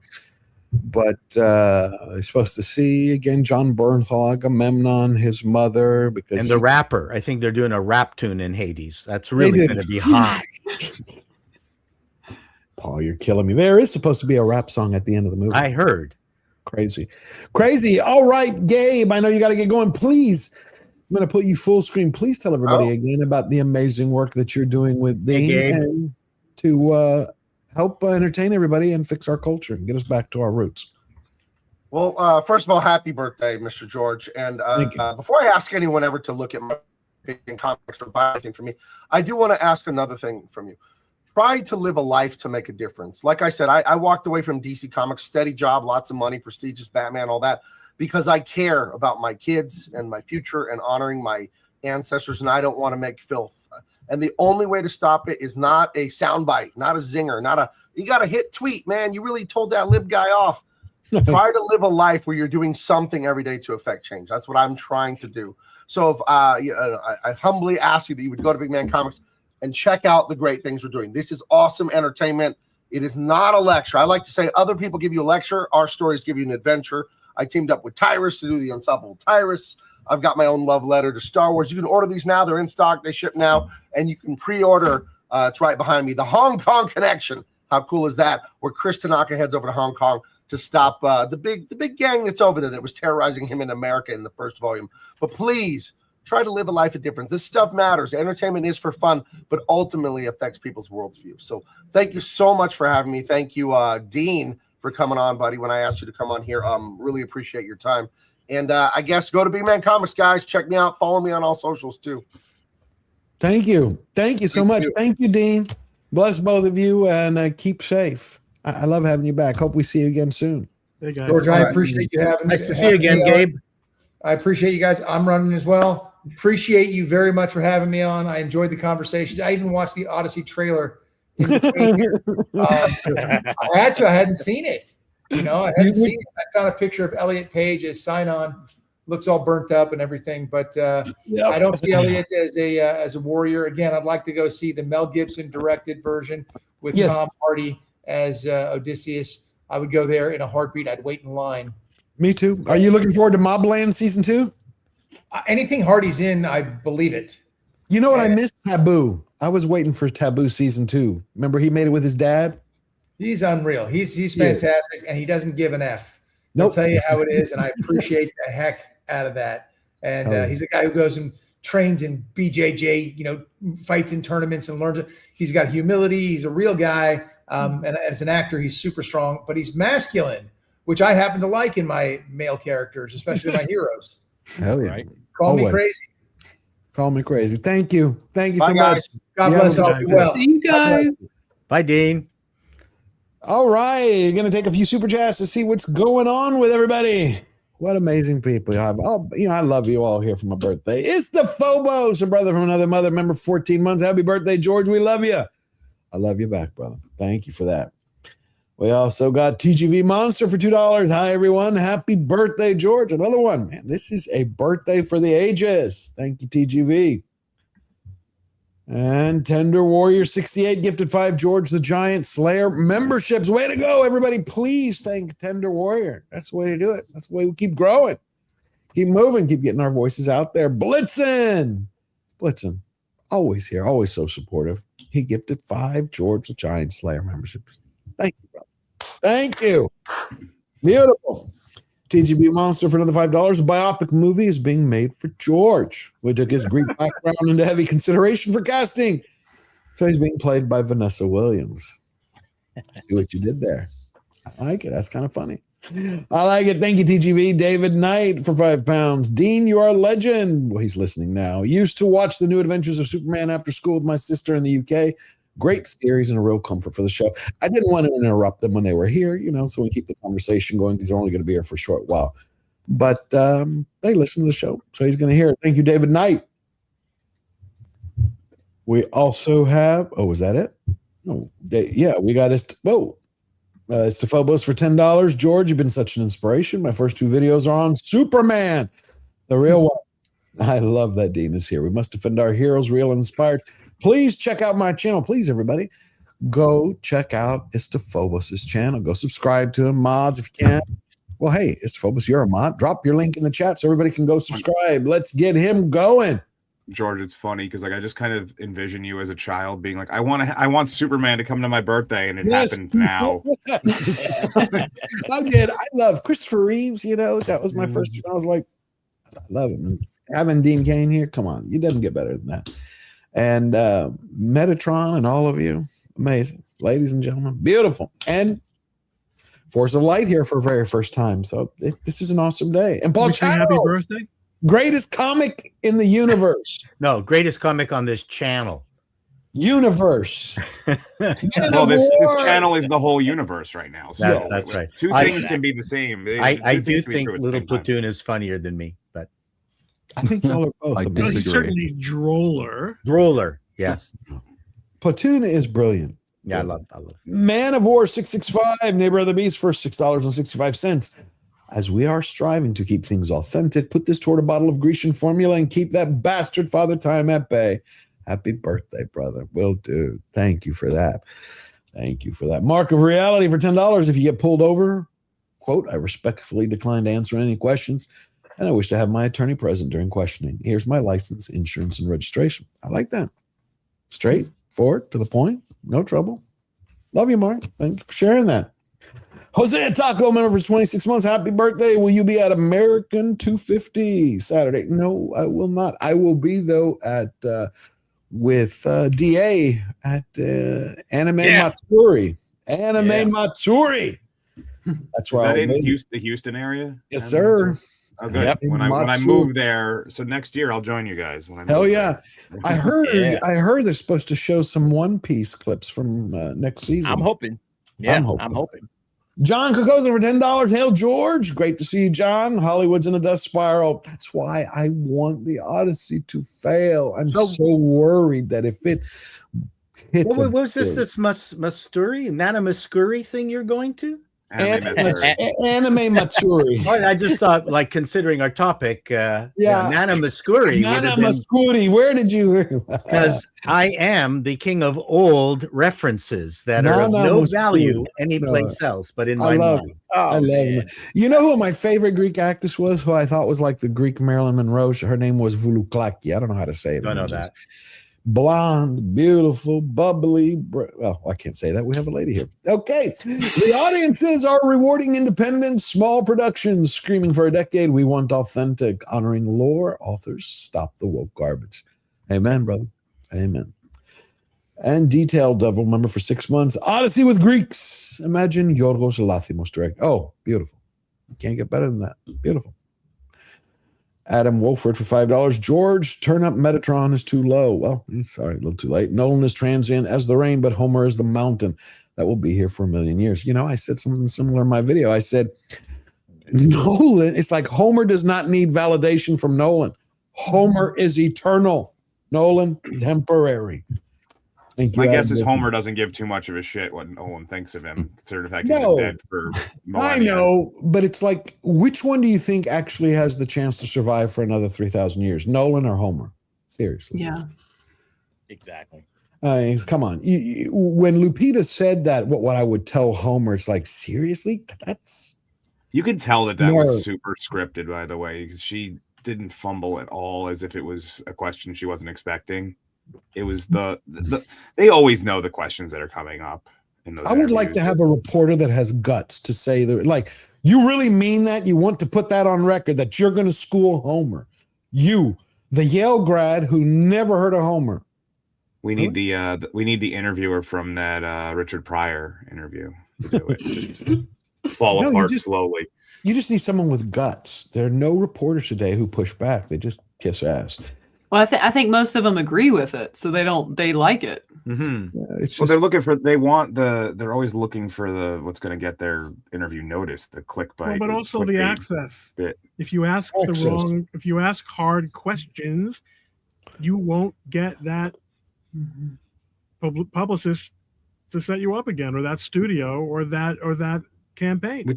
Which is funny because it used to be the opposite of that. It used to be that the person who asked the hardest questions was the one who got the best interviews. I mean, Platoon, you have a background in journalism. Maybe we're imagining a past that, because the present has become so crappy, is burnished a little bit in our recollections. I was going to say, Platoon, you have a background in journalism. When you were coming up, like through school and like learning stuff, I'm sure there was a lot of talk about this kind of stuff. You know what? In a way, no, but that's part of like the evidence of the problem. Journalism hasn't really been journalism. So the degree like anybody has any like highfalutin memories of what it used to be, like the standards it used to abide by, those disappeared ages ago. It was. I grew up as a kid like reading people, and it's only later when you realize that actually the reasons that you like people, say like I like Christopher Hitchens and George Orwell, is actually that they were not in the mainstream, so they held to standards which were unusually high, which actually did preclude them from some of the access they might otherwise have got.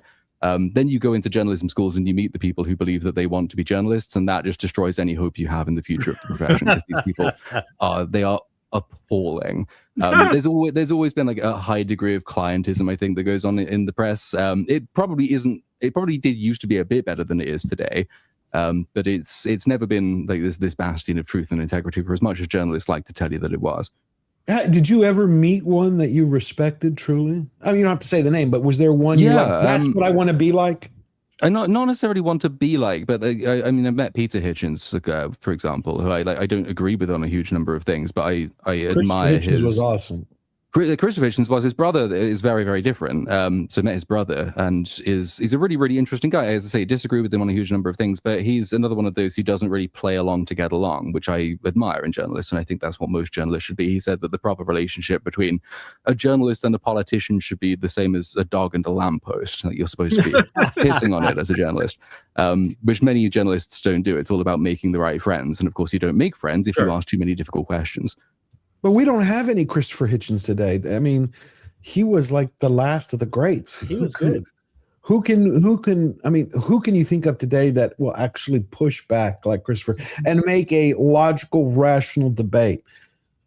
I think you do get a lot of people who will make arguments and who will push back quite vociferously, but they tend either to be in extremely partisan organizations which don't get access to people on the other side. So like Ben Shapiro, for example, from whatever, again, someone you might disagree with on a huge number of issues, but asks a lot of quite hard-hitting questions when given the chance. But because he asks hard-hitting questions, he doesn't get the chance to interview Democratic presidential candidates very often. You get people on the left who will ask searching questions, again, with people with whom you might disagree fervently, but like Glenn Greenwald is quite a good interrogator if he gets the access and the opportunity to interrogate. The problem is that he has to do most of that on Twitter because, again, asking those questions prohibits the access. You have to ask the questions of people directly. I remember when someone compared Piers Morgan to Hitchens, and I about fell out of my seat. There's this new guy, Nick Matow, I think is pronounced. He has been one of the best debaters that I have seen online. He is very good and I noticed incredibly knowledgeable. Also. Pardon me? How do you spell the last name? Matau. Ex-military guy. One of the best debaters I have ever seen, and he's just always calm, never yells at people. He is a killer debater and takes on some really good idiots. Cool. Up and comer. My Paul Chato's up and comer. Your Paul Chato's up and coming. Well, here are a couple of cool. Oh, did we finish Fletcher? I wanted to make sure we caught up with everyone. Nope. Okay. Detailed double for $2. Nolan's Odyssey makes Xena feel like a documentary. I like that. You know what? It really sealed the deal for me when I saw the wardrobe. John Bernthal. Again, Robin Hood, bald. It's like he followed nothing. Even Emily Wilson didn't change the description of King Menelaus, the golden hair. He made him bald. Garfield's Bizarre Adventures for $5. When Mel Gibson filmed Apocalypto, he cast actual indigenous tribe members. Yes, in Mexico. He took a lot of unknowns and filmed it in their language. Why not Greeks in the Odyssey? I know. I would love to hear it in Homeric Greek. I would. Or a British accent, not a bloody American accent. That's the present. There's no separation in time and space. I want something to tell me I'm not listening to my damn neighbor. Go leader for $20 from one naturalized American to another. Welcome, Metatron. I will pass that on to him, my friend. Always great to see you, Skull Eater. Tell people the truth. Legal immigration is possible. It takes patience. Paperwork is not that costly. And he just showed you. He just told you a little while ago when he was here. When we were growing up, the British accent was the sine qua non for those of us in North America when someone was supposed to be from another country, and we still Right. had to understand them. My joke was that it took me a long time to realize that the Germans did not speak with a British accent. Like all these movies, and you had these Brits, but in fact, they spoke English with a German accent. Right. Well, In there's some that instances, too, but- they had better accents than Americans. They were really good at it. No, but the occasionally. Americans, I remember doing a multimedia presentation back in the multimedia days, and we took it down to Atlanta, and we had this, sorry, Platoon, I'm going to do this. And we had a fellow doing the accent. It was a very plummy, accent right off the stages in, of London. And the Americans were going, I don't understand a single fucking thing you're saying. What the hell? Who'd you got? Can you say that again? And the person was speaking just like this and so slowly. Back in the day, I think that the English have now, the Americans have now seen enough of Coronation Street to understand most English languages, British accents. I was waiting for Damon to do his Boston accent, Massachusetts Matt. That's right, like Tony Curtis and Spartacus. That was the best. That was totally the best. It was Hungarian wicked. Jew. You gotta say wicked in there. You gotta throw wicked. Wicked. Thank you, Skull Leader. On that super chat, I was going to ask. Sadly, he had to go before I got on. Like, what immigration route did Metatron use to get through? I asked because I have a huge tax bill due, and Texas is really appealing to me at the moment. Brother, come here. I will help you. I know people in immigration. You should come here. He went the legal route. He just passed his test. Oh, he just passed his test. Come here. Contact me. I will help you out. I've helped a couple people. Yep. Study for the test. Apparently, most Americans can't pass it anyway. But then again, most Americans can't pass most tests, so we're good. I will tell you one thing, though. Texas would be paradise if not for the heat in the summer. If you can handle that, then... Yeah, and I don't leave the house. I'll just have air conditioning and I'll be fine. Which is illegal in the UK, right? Yep. Well, if not illegal and prohibitively expensive because our windows don't fit it, and also they don't like you using it. And if you get like an external wall one, then you need planning permission, and they can just say no because climate emissions, etc. It's not great. Wait a minute. You literally can't have an AC, or it's just cost prohibitive? Both. It depends where you are, and it depends what model. So our windows are not the same as American windows, as it turns out. So you can't easily install indoor window-mounted units because ours open like doors do, whereas yours like open So you don't have central air where they put a big AC outside your house. Well, you can do that. No houses here are built like that. You can get those installed, but you do need to have planning permission from the government to do that, or the local council in order to do that. And there are plenty of reasons they can say no. You have to be pretty far south in England to need air conditioning, though. I mean, I spent a month. I spent August once as a teenager in Cheshire. We were turning on the heat at night. It was damp and chilly, and during the day it might warm up. The jet stream brings the cold air. I think on the continent it gets a lot. It's more of a problem on the continent than it is in the UK. Wouldn't you say? It definitely is. I mean, it's becoming more of a problem in the UK because I'm not all that far south. I'm basically Midlands where I am, and so the last 3-4 weeks have been definitely like I bought a portable air conditioning unit, but it's absolutely shit. But it's it has been the kind of weather that you do need one, and that weather gets more and more common. So it's the kind of thing that people are starting to look at more and say, hey, why don't we have that? And then you realize. Didn't Eva von Braun a couple of weeks ago, when they had that EU meeting, she turned off all the AC on every floor except for the executive in her office? Yes, she did. I call her Eva von Braun because I can never remember Ursula von der. So I'm like, it's just Eva. It's a surname appropriately rhymes with liar, so it's still a von der Leyen. But isn't that correct? She turned off the AC. It got so hot that the air conditioning units couldn't handle it properly, so they turned it off on all the lower floors where all the low-ranking functionaries live, and they kept it on the top floors where all the EU executives live, and so they were fine, but the peasants were not. They think they're royalty. They really do. Oh, for sure. They're their asses. Jackson Cagle for $5. Not the way I would have done it. Words to live by. Thank you for that. Thank you. I think we're almost about done. Man of War 665, Neighbor of the Beast, member for 30 months. It's called Presentism. Yep, rewriting the past and judging it from today's morals. It's a blight on any culture that chooses to employ it. Amen. Amen, Man of War. Clopper84, member for 30 months. I'm glad Chato's back from gas station washroom. Okay, no one's going to understand that comment. We'll just move on. I don't know. I want to understand that comment. I was with the Frantics. I was in a sketch called Gas Station Washroom, where it was done as a horror movie, and I got locked in a gas station, and all the different implements that just started puking vomit and things, and it got dirtier and dirtier, and finally I got sucked into the vortex of the floor that was just filled with yuck. It was the typical gas station washroom everyone loves. Well, Fletcher, how many do we have left so we can get back to we might just cover them in the end. How many do we have left? Just text me. All right, I want to show you all this real quick till he gets back to me, because we can get back to the conversation and then we'll do the rest at the end. There have been several. Oh, okay, we'll do those rest in the end. We have several AI has been one funny thing about the Odyssey.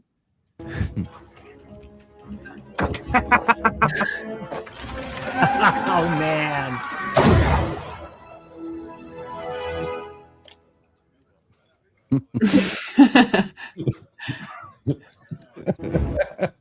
It just gets better and better. A few more. Here we go. His name, what is his name? Dr. Clown PhD. I mean, this guy has just been going crazy. Another one. So these have been entertaining at least.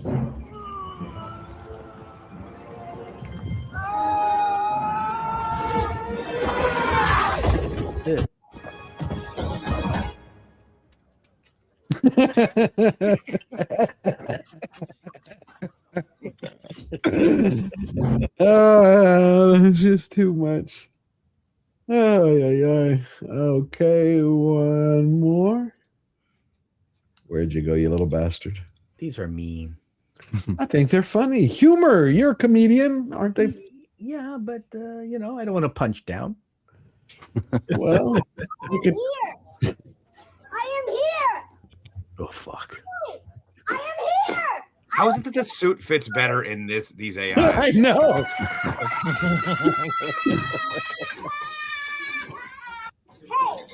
All right. Time for a little palate cleanser. That's just too funny. We have this is just for Paul. I okay. Just for Paul. I'm here. There you go. It's some news from your country. From Toronto. Oh my God! Okay, play it. The Crown at the Ontario Court of Justice to assist with the case that they had. So they asked me to reach out to the victim and make sure she's safe and take her home. He drove me home in the fabulous Pride SUV. Oh my God. And as he was driving me home, we reached a stoplight, and then an individual in a pickup truck came up to us. A transgender cop car. Look at that.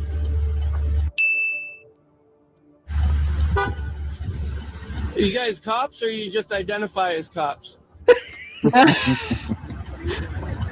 That's none of your business, and I'm hands-free, so there's nothing you can do. I'm just asking you a question, Sergeant. You cops, or you identify as cops? I have no idea. That reality doesn't exist anymore, right? Part of me was shocked, but part of me was not shocked. I am a trans woman. I've been transitioning for 8 years. Oh, shit. I get harassed and vilified every day of my life. Well, there's a lot of parts of her, to go around. I've been told that's real. I hope it's a joke. Yeah, no, it's real. Seriously, really real? Yeah, Real? welcome to Toronto. Is that the same thing that happened in Manitoba, where I read about a trucking company that had multiple violations, and now they've been given permission by the government to hire? They have been given permission since 2019. They've had 100 violations, and they have not been, well, it's been whack-a-mole. They get shut down in Manitoba, they open up in Alberta, and then they truck in Manitoba, then they get shut down in Alberta, they open up in Manitoba, they truck in Alberta. And these are just people who are allowed to continue this shell game, because actually there's fewer trucking rules in Manitoba and Alberta, and don't get into it anymore. It's nuts.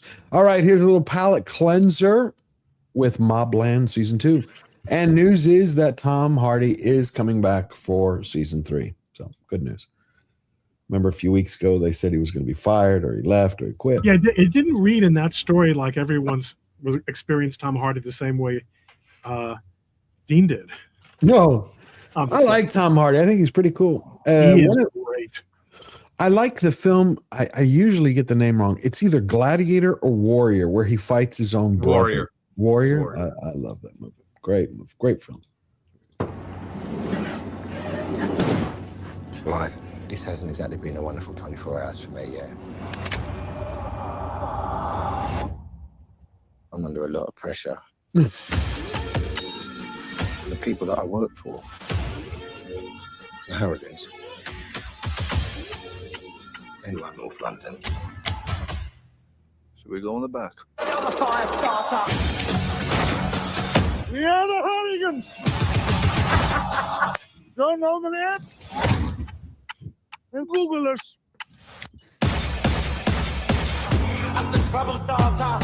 This family is on the brink of civil war. Right for the picking. Evening, boys.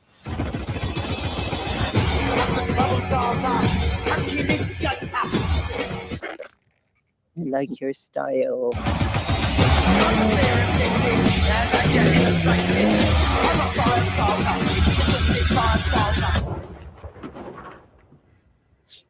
Sorry. And I appreciate that. Thank you.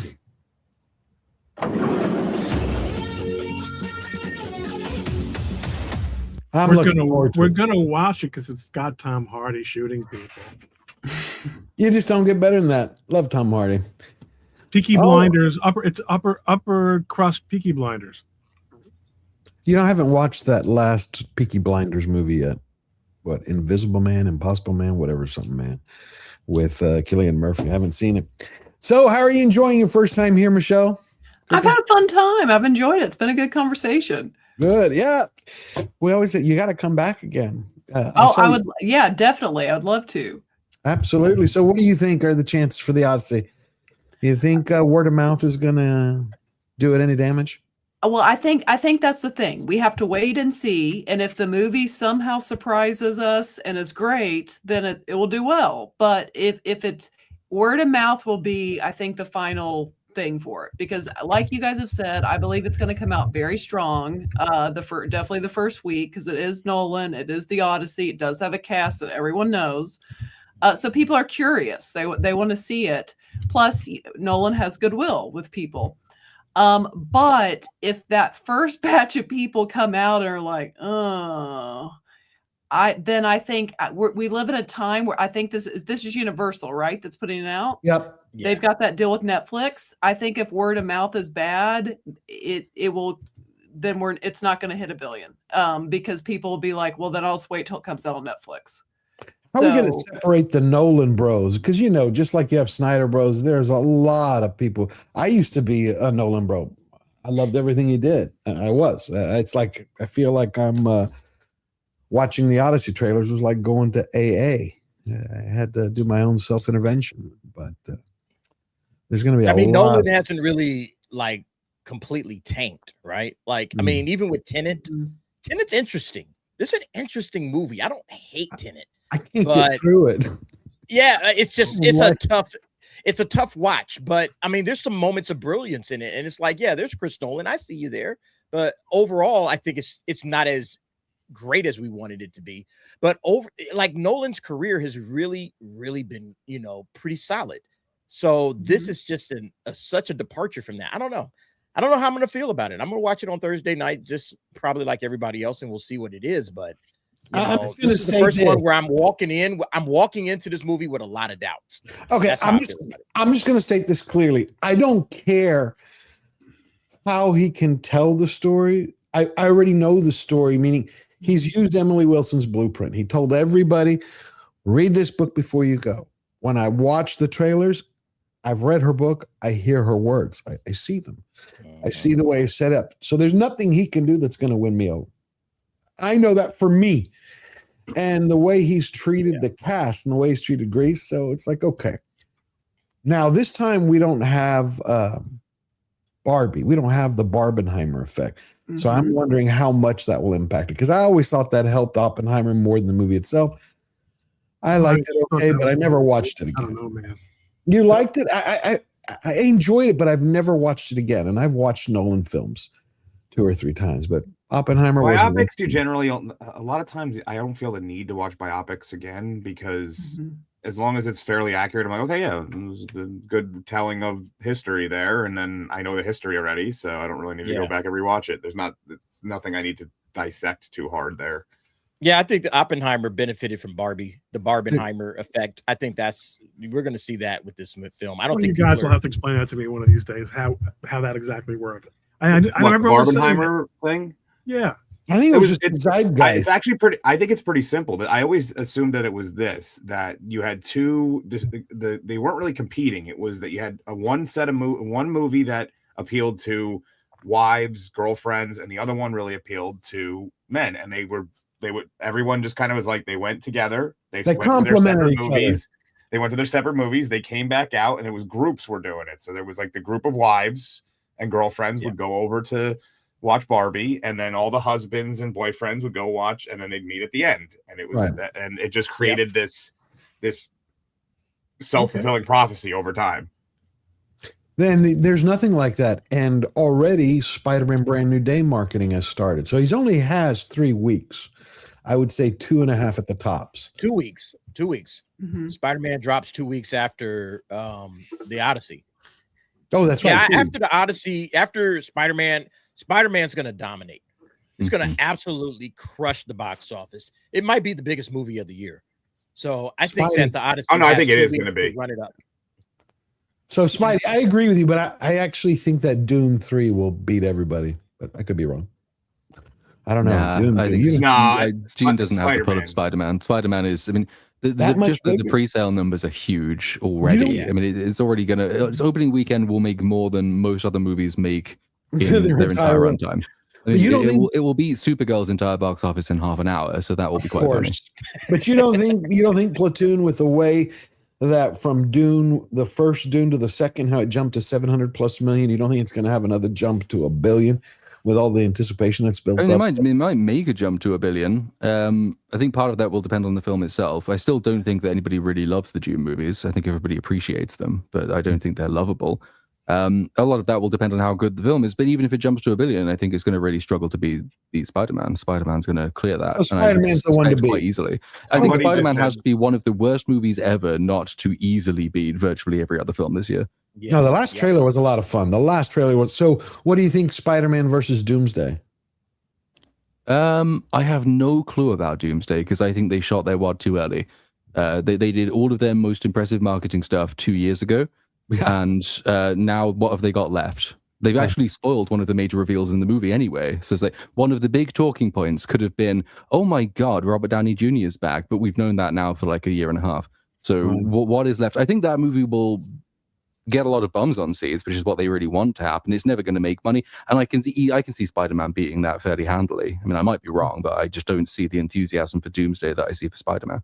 Okay. Yeah, Doomsday has the stink of just desperation, whereas Everything. Spider-Man, specifically the stink of desperation is really the thing. I think that's going to really harm it in the long run, because everyone they basically told us to move on for the last 5-something years.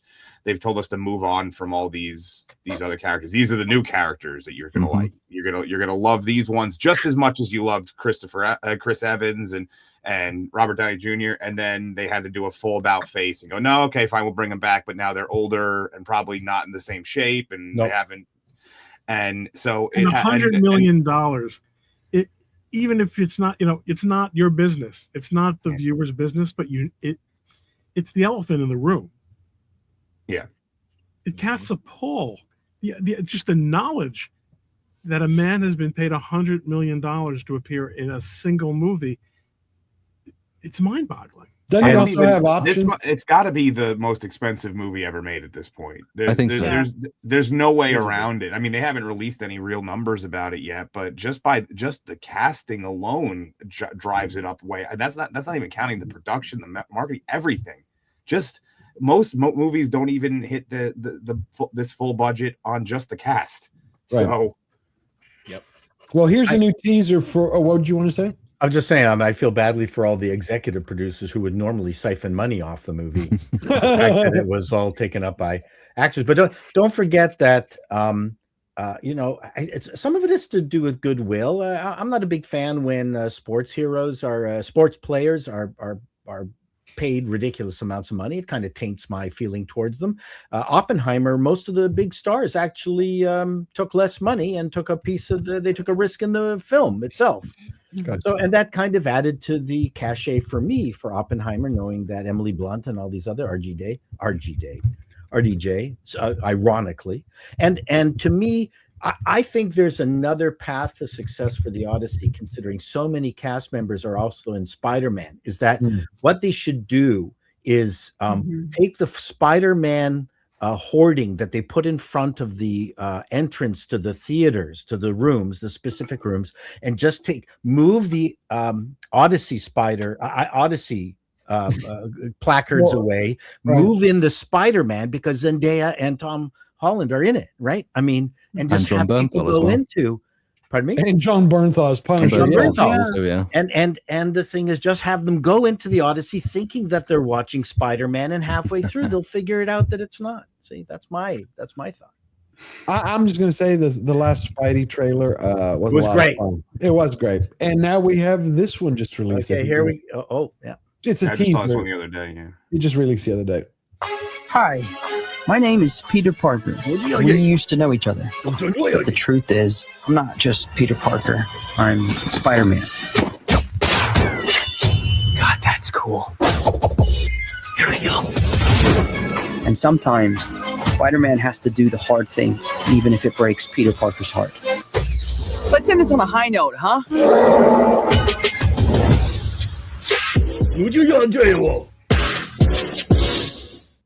I want to watch the Japanese dubbed Spider-Man.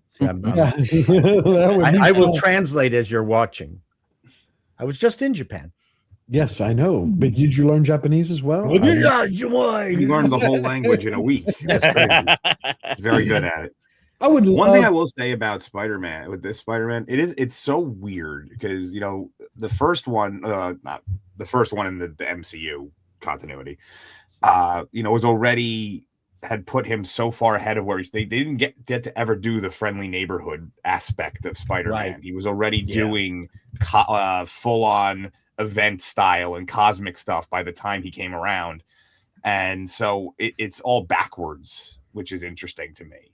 I just hope that we didn't see every good thing in the trailers. That's all I can hope. I hate that happens so often, especially with superhero movies. You see all the big moments, and then by the time you get to the movie, you're just watching the connective tissue. I get the feeling this one's packed. I do too, and I still am holding on because that's clearly the Hand he's fighting, and that's generally associated with Daredevil. My guess is that there might be a hidden Daredevil cameo that they've been editing out of the trailers. I could be wrong. I'm probably wrong, but it just seems like that would make sense. They also historically work together a lot because of the proximity in New York. So yeah. The only complaint I would say I have is that they did this whole thing at the end of the previous movie of him having to sacrifice his friends, and they immediately go back on it. That's really the only complaint. If you're gonna have this big, I no one's gonna remember who I am, and then the very next movie you're trying to win those people back into your. It seems like a wasted. You should have gave him one by himself. Yeah, a little. There should have been a buffer. Yeah, that makes sense. I agree with that.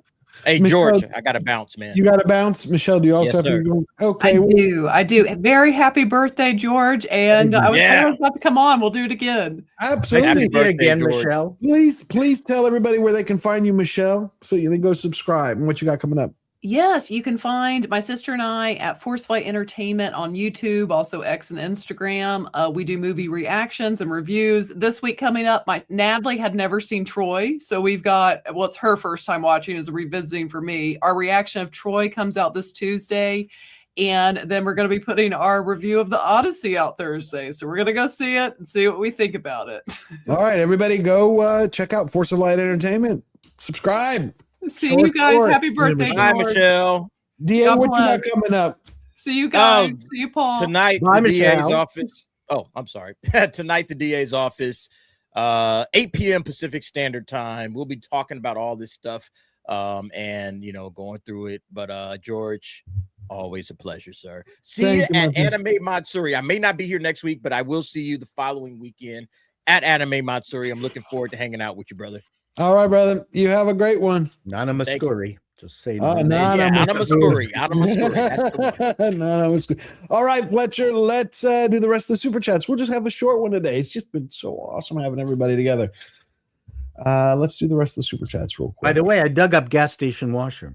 If you want. Oh, you haven't? Okay. Hold on. We'll get to it then. Mark of Reality member for 21 months. How do you say Big Pimp Daddy in ancient Greek?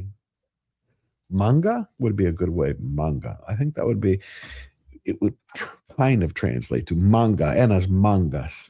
I think mangas would be good. Yeah. I have to think about the Big Pimp Daddy, but manga is what you'd call him. Thank you for that. Kung Fu Hot Dog for £5. George, you handsome bearded devil. The Odyssey is a spoof movie that ironically takes itself too seriously. Have a Yiro on me. Will do. Love Yiro. Love Yiro. I wish Nolan would have gone to Greece. They had pelted him and skewered his ass with this black. Hey, too late. I know. And he skipped it. Make a movie about ancient Greece. Don't use Greeks and don't actually go on your global tour to Greece. Hombre Jeremiah, member for 17 months. Paul, convince Michelle to watch Birdcage. Too late. Yeah, the French version, not the Robin Williams. Not the Robin Williams one.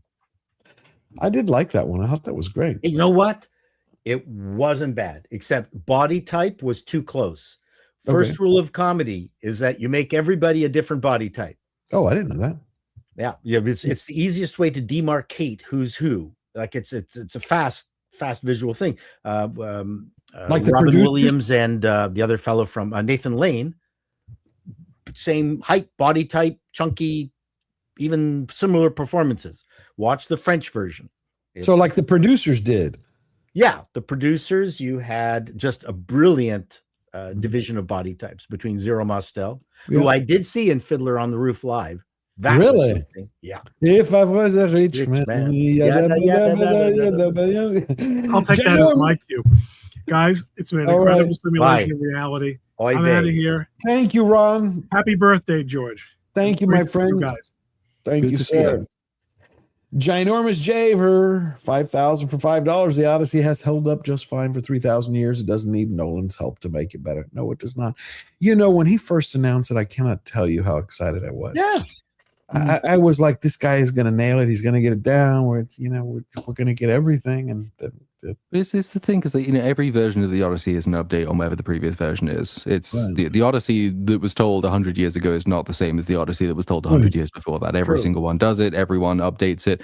Usually, and the difference seems to be that in the past, it's been updated to ensure a new generation of people understands that they have something to feel pride in here as well. It's kind of like, if you take it away from Mycenaean Greece and you stick it in the British Empire in the 1800s, then you have to translate it in such a way that everybody still feels the same sense of, I suppose, pride and shared history that you used to get. Whereas with this one, it's like, I think it's just unfortunate that it comes at a time when the cultural elite and people like Nolan are all brought up to kind of say there's something a little bit just shameful about Western culture. It's why so many of the actors coming out, the only thing they find to say is Homer was a sexist. He didn't give women enough screen time. The West pillaged the people of South America, says the guy. What's the actor's name who was talking about that? Oh, Leguizamo. Yeah, who's ironically descended from conquistadors and very, very affluent people. And so you get this sort of side-by-side comparison of them saying with the Moana live-action remake, we took so much care to make sure that we were honoring and staying true to Polynesian culture, and then the Odyssey comes along, and it's like, well, the Odyssey is not really a story for Western culture. It's a story for everyone, and that means we don't really have to pay too much attention to uplifting Western culture, and in fact, we can tell it that it's wrong all the time. So it's kind of missed the point, I think, of the way the story has historically been updated. I think they could have updated it and updated the language, modernized it, etc. But if they'd taken a bit more care with the casting, with some of the sentiments that the actors are expressing, people would be much, much more fond towards the movie than they are. The Coen brothers, Oh Brother, Where Art Thou? Is a great adaptation. It modernized it I enjoyed it. It modernized it for the 30s. You had the Cyclops, John Candy, put the eye patch. I mean, but they didn't say, this is the Odyssey. They're like, Oh Brother, Where Art Thou? And to have the actresses state that Homer didn't put enough women. Just again, I've said this earlier. I released my video this morning. I'm like, how many women are in it? Shall we go through it? Penelope, Queen Penelope is the emotional engine of the entire story. You got Nausicaa, who saves Odysseus. You got Circe, who turns the men into pigs. You got Aphrodite being sung about by the bard. You got Helen, who started the war. You got Calypso, who trapped the here. I mean, they drive the entire narrative. Like so many, if not most of the decisions are made in response to something women have done, or because women have created the circumstances that the decision has to be taken in. It's just, and I think that also sticks in the core as well, is that Lupita Nyong'o was already kind of like, you're not a natural fit for Helen of Troy. Like, I think it's silly to pretend that you are. But then when you go and say to Homer, why didn't you give enough women screen time in fucking 6th century Athens? Like, so you haven't read the story either. Not only do you not like it, you haven't done it the courtesy of reading it. Right. Correct. It just gets me, the arrogance of it all. It's just the pure arrogance. Because that's why I said, if you had one reporter would have been like, whoa, let's stop. Let me just go through all the women. It's just someone to hold her to it. It's like, you don't even have to go that far. It's just anytime someone tries to frame something from, I mean, you're talking thousands of years, but even if you try to frame something from 50 to 100 years ago in the modern lens, you're never going to hit the standards that you're trying to hit. It's just not going to happen because the standards have shifted and changed. It could have been the most progressive thing of its era, and it will look completely backwards by modern standards. It does not. You cannot use these standards. That's why I didn't like Emily Wilson's translation. It took me like 3 weeks. It was a drudgery to get through. But she didn't reading it. No, but she didn't merely translate it, because like Bethune was saying, everyone tries to update it every generation. She changed the characters with her translation, and she proudly states it. She said she wanted to make sure everybody knew these weren't maid servants, they were slaves. They had no agency. I want people to know that they had no agency. I'm like, why? How do you know that? And it's like she changed the word of ginopidos. I can never pronounce that in Greek. That means bitch face or dog face. It's a specific reference for men and women who screwed around on their partners. She's like, I think that's degrading sexually to Helen of Troy, so she turned it into hounded. It's just lots of, but it changed it because it shifts the blame from Helen to the men. And I'm like, that's not translation to me. But it's even in the little things as well, because I know Nolan did that interview with Tom Holland, and they were talking about the use of father versus dad. And you can make an argument for that. But that's the argument they made was, well, it's like we're not speaking in ancient Greek, so obviously the language has been updated. But the use of father versus dad tells you about how a character views honor, respect, deference, the relationship between father and son. That you could evolve it when he's younger and go from him saying dad to saying father as he emerges into a position of like almost rival authority, and because that's where the word father is socially useful. It denotes respect amongst two people who are near equals. And so that's the argument that you could have made, but that just tells me that they haven't really done it for a reason. They've just updated it to dad because they thought, well, fuck it, as opposed to we have a reason for doing this. Yeah. I want everyone to know next week when we come back, we'll do a lot more also on the politics and culture and how I always do it. This week we spent more time on the Odyssey. It's important to me, especially with our guests. And so just so you know. All right, Ginormous J for $5. We did that. Adam Wolford for $5. No, we'll do Ginormous J again. Okay, which one? Adam Wolford for $5. You gotta read really fast, George. Excuse me. It would have been better if it was sci-fi epic of the Odyssey and have Dean Cain as Odysseus. Who's down with that? And have the director from Godzilla -0. We're gonna watch that in a second. Yes. Godzilla -0 just released their teaser. Cannot wait for that. I wonder how that's gonna do. I really wonder. I love the first. That's one of the first films that I've seen where after 5 minutes, I don't know how it worked, how it happened, but I stopped seeing the subtitles. I felt I could understand the Japanese. I just got so you were immersed. I was so immersed. It's like I just stopped reading the subtitles. Like they were just hearing it. And that's going to do really well. Anything Godzilla generally does pretty well because they have built a very strong built-in fan base, but it also because the first one did so well with general audiences, it will just compound on top of that. You know what I worry about Takahashi is that he said his dream since he was a child, he was inspired by Star Wars. When DA went last year to the Star Wars celebration in Japan, there was an interview where Filoni had interviewed for 10 minutes the director of Godzilla -1, and they said Lucasfilm would like to have Takahashi make a Star Wars film. And he said, we give you free reign. I'm like, Jesus, that's all we need is to ruin this director from Lucasfilm. All right, Mexican Iron Man, I have missed you so much, my brother, for $49.99, $50. Wow. Happy birthday. I'm out on a boat and can't jump on, but happy birthday. God bless you, brother. I do miss you. Love you. I hope you got something big. Razor Burn, my favorite rivet head for $2. George, happy birthday to my favorite rivet head. All right. Thank you so much. Is that Chris Gore in his picture? I think it was Chris Gore. I think that was I think it was him with Chris Gore. Oh, I didn't see it. Go back. Oh, it's okay. Mr. Buttcracker Media, member for 30 months. How have you been?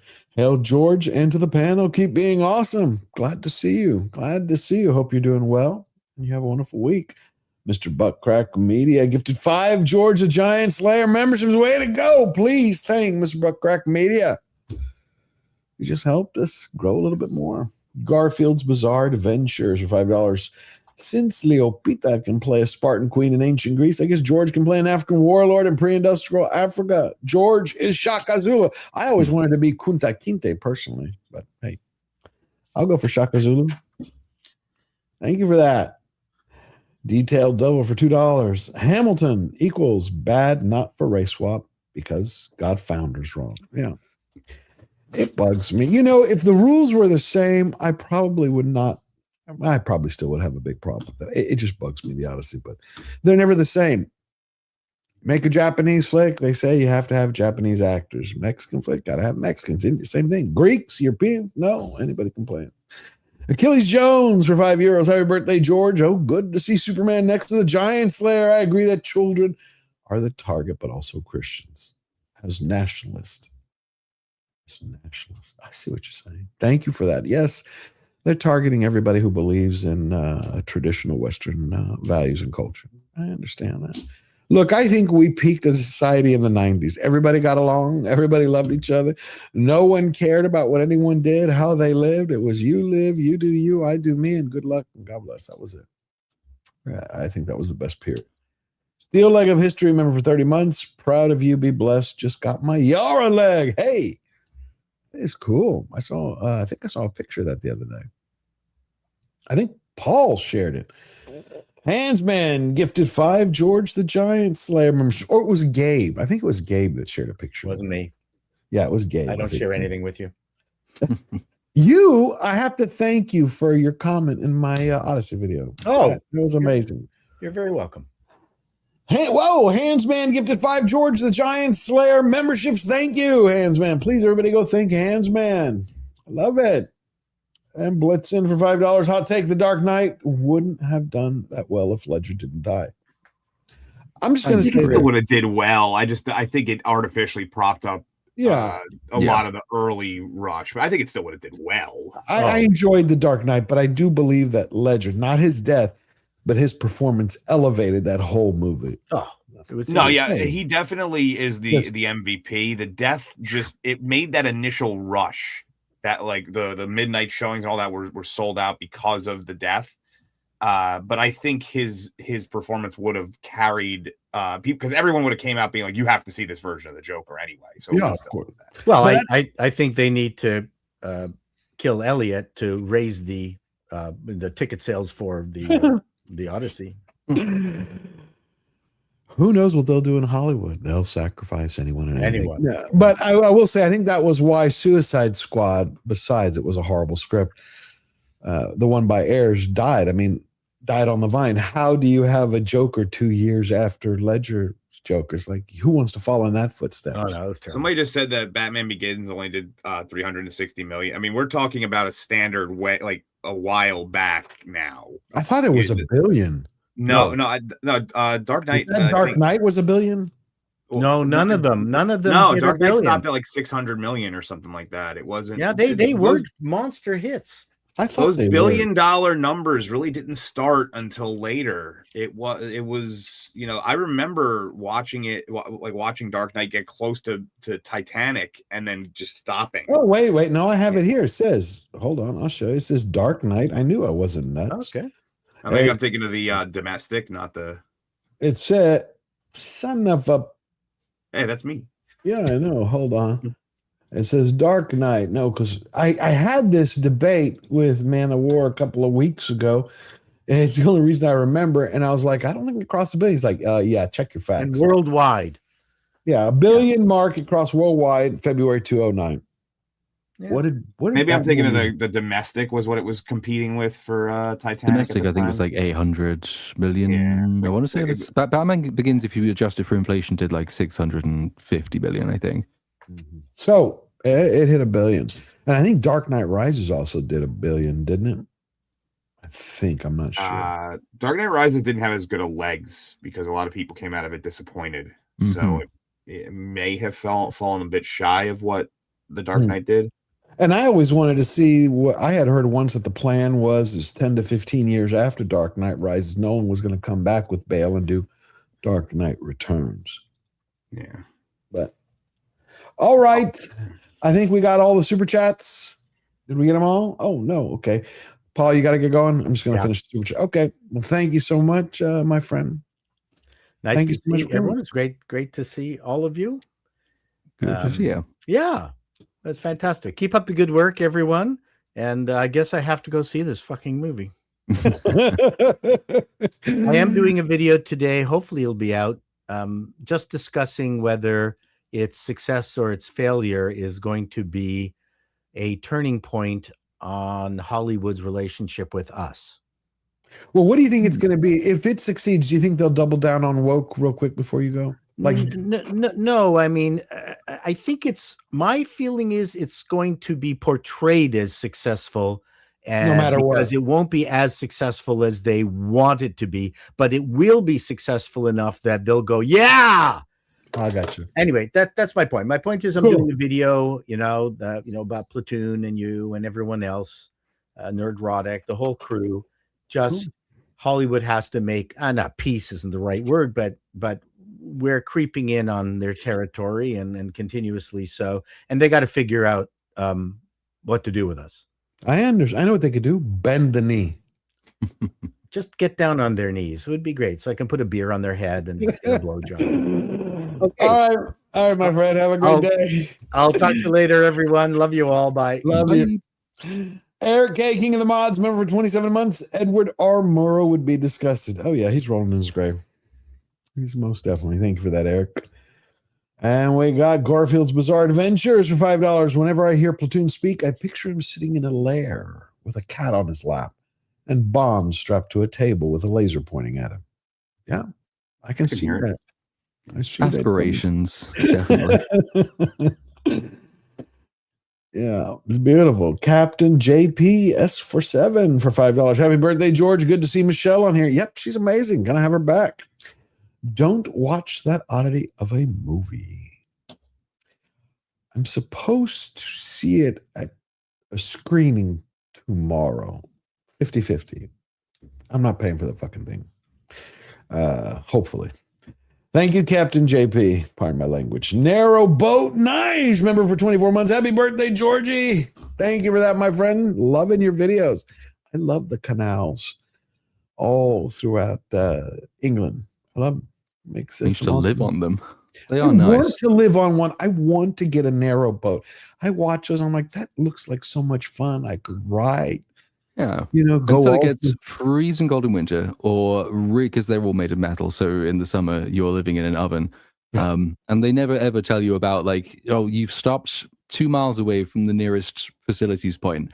So that's a nice long walk with a cartridge full of your own toilet that you have to walk down the canal. It's I miss it slightly, and there's lots of things about it that I don't miss, but it's You it can't is have fun, your though. own. Overall, it's a good balance. Don't you have like you couldn't have your own like little fireplace on it?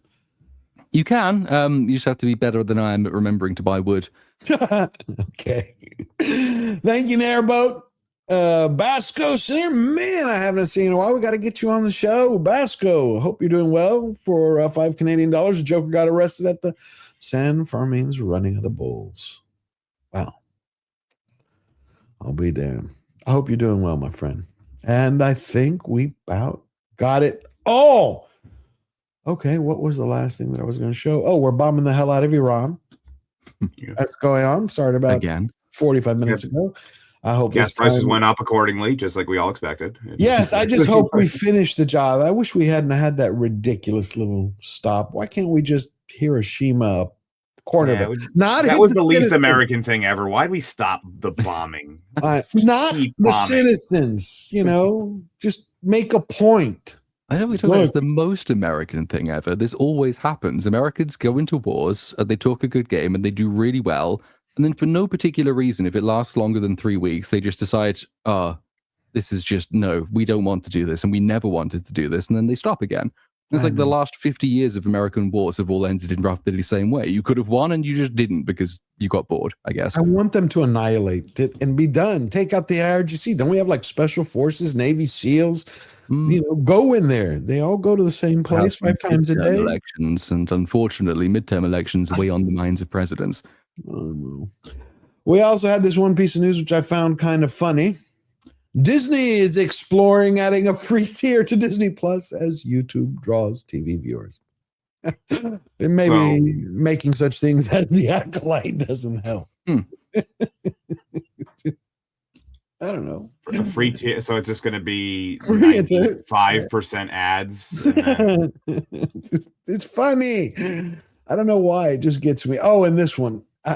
Because, come on. When was Steven Spielberg ever a Universal tour guide? This is why I also believe that the Odyssey is not doing as well based on how much marketing they're doing. Based on when Oppenheimer came out, it took me 2 weeks after it released to buy a standard ticket. It was sold out everywhere. But Nolan did not hold a Universal tour.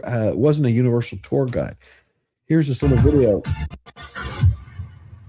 For the Odyssey, we wanted to take audiences on Odysseus's incredible journey across the world, across this mythical world of adventure. I don't know. You don't have to see the whole thing. He eventually shows them the copy of the Viking longship that they dressed up as Bronze Age Greece. But I don't know. To me, it doesn't feel like confidence. The marketing doesn't feel confident. It feels desperate. They're everywhere. And Nolan used to say he hated media interviews. He did his 21st one yesterday. And it's like, come on. Well, it's a lot riding on the movie. It's they spent lots of money on it. They were expecting it to do extremely well. They've made several missteps. I wonder how seeing numbers we're not. What do you think? Have you said you check the theaters around you? And they're the same way? They're not showing? No, I checked again just after I got on this stream. Still not like slight improvement over the first time I checked last week, but like still I think under 10 people on Friday at 9 p.m. So I checked mine when Platoon brought it up. So I'm pretty, like I always say whenever I'm looking at this stuff, I'm not far from New York City. So you could get the general idea of how many people are in my area. The Thursday and Friday showings, I did the 7 p.m., which I figured was probably the most popular one.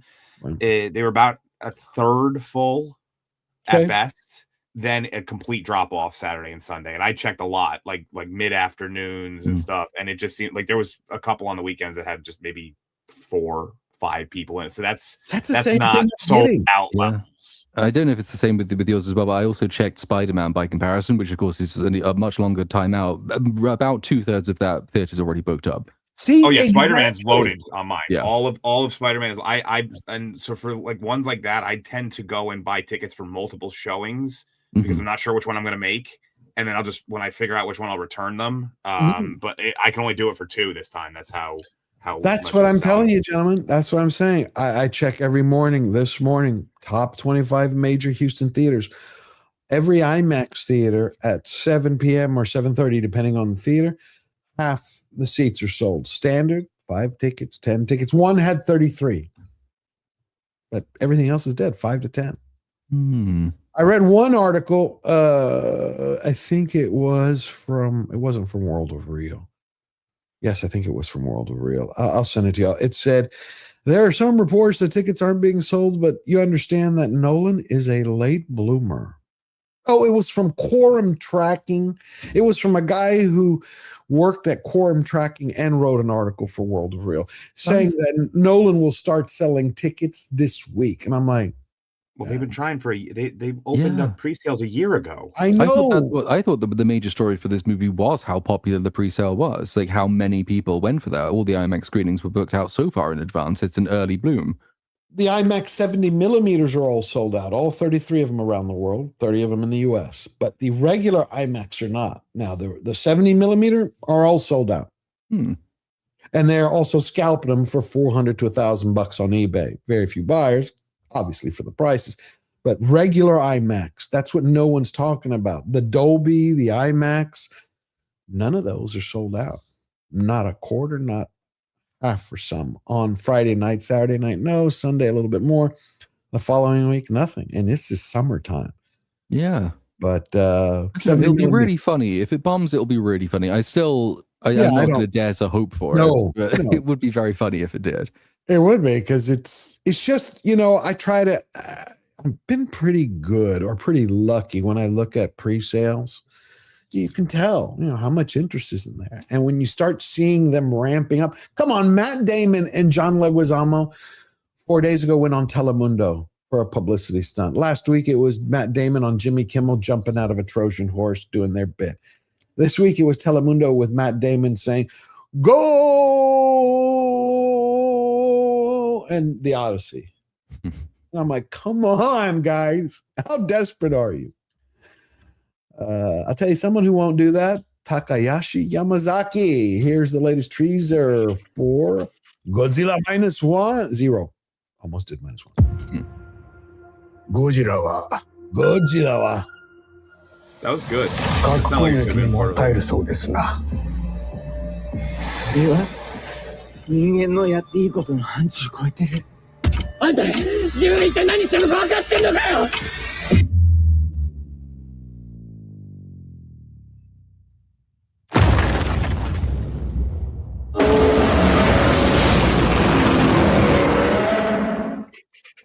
Nobody does desperation screaming like Japanese actors. It's perfection every time they do it. It is. All right. I think I'm going to call it a day. It's been a wonderful birthday celebration. We'll do politics next week and culture and Hollywood, but it's been amazing. All of you. Razorburn, Cromer, Rose Baggins, Beach Bob, Mecha J, Man of War, Barton Bella, Mr. Buckcrack Media, all of you. Amazing people. Thank you, everybody. Thank you, Platoon, for showing up, for coming. Thank you, Dark Hour. Thank you to Dean Cain, Gabe Eltaeb, Metatron, Isa Levendis, and to every Greek, Zito Yelada. All righty. Right now, go and raid Mr. Brown's Alliance and tell him Slayer sent you. Till next week, go check out my video right now. It says, fuck Homer, because that's what Nolan just did. Hope you enjoy it. Leave a comment. It helps the algorithm out. And I love you all. Have a great week. Be blessed. Always forward.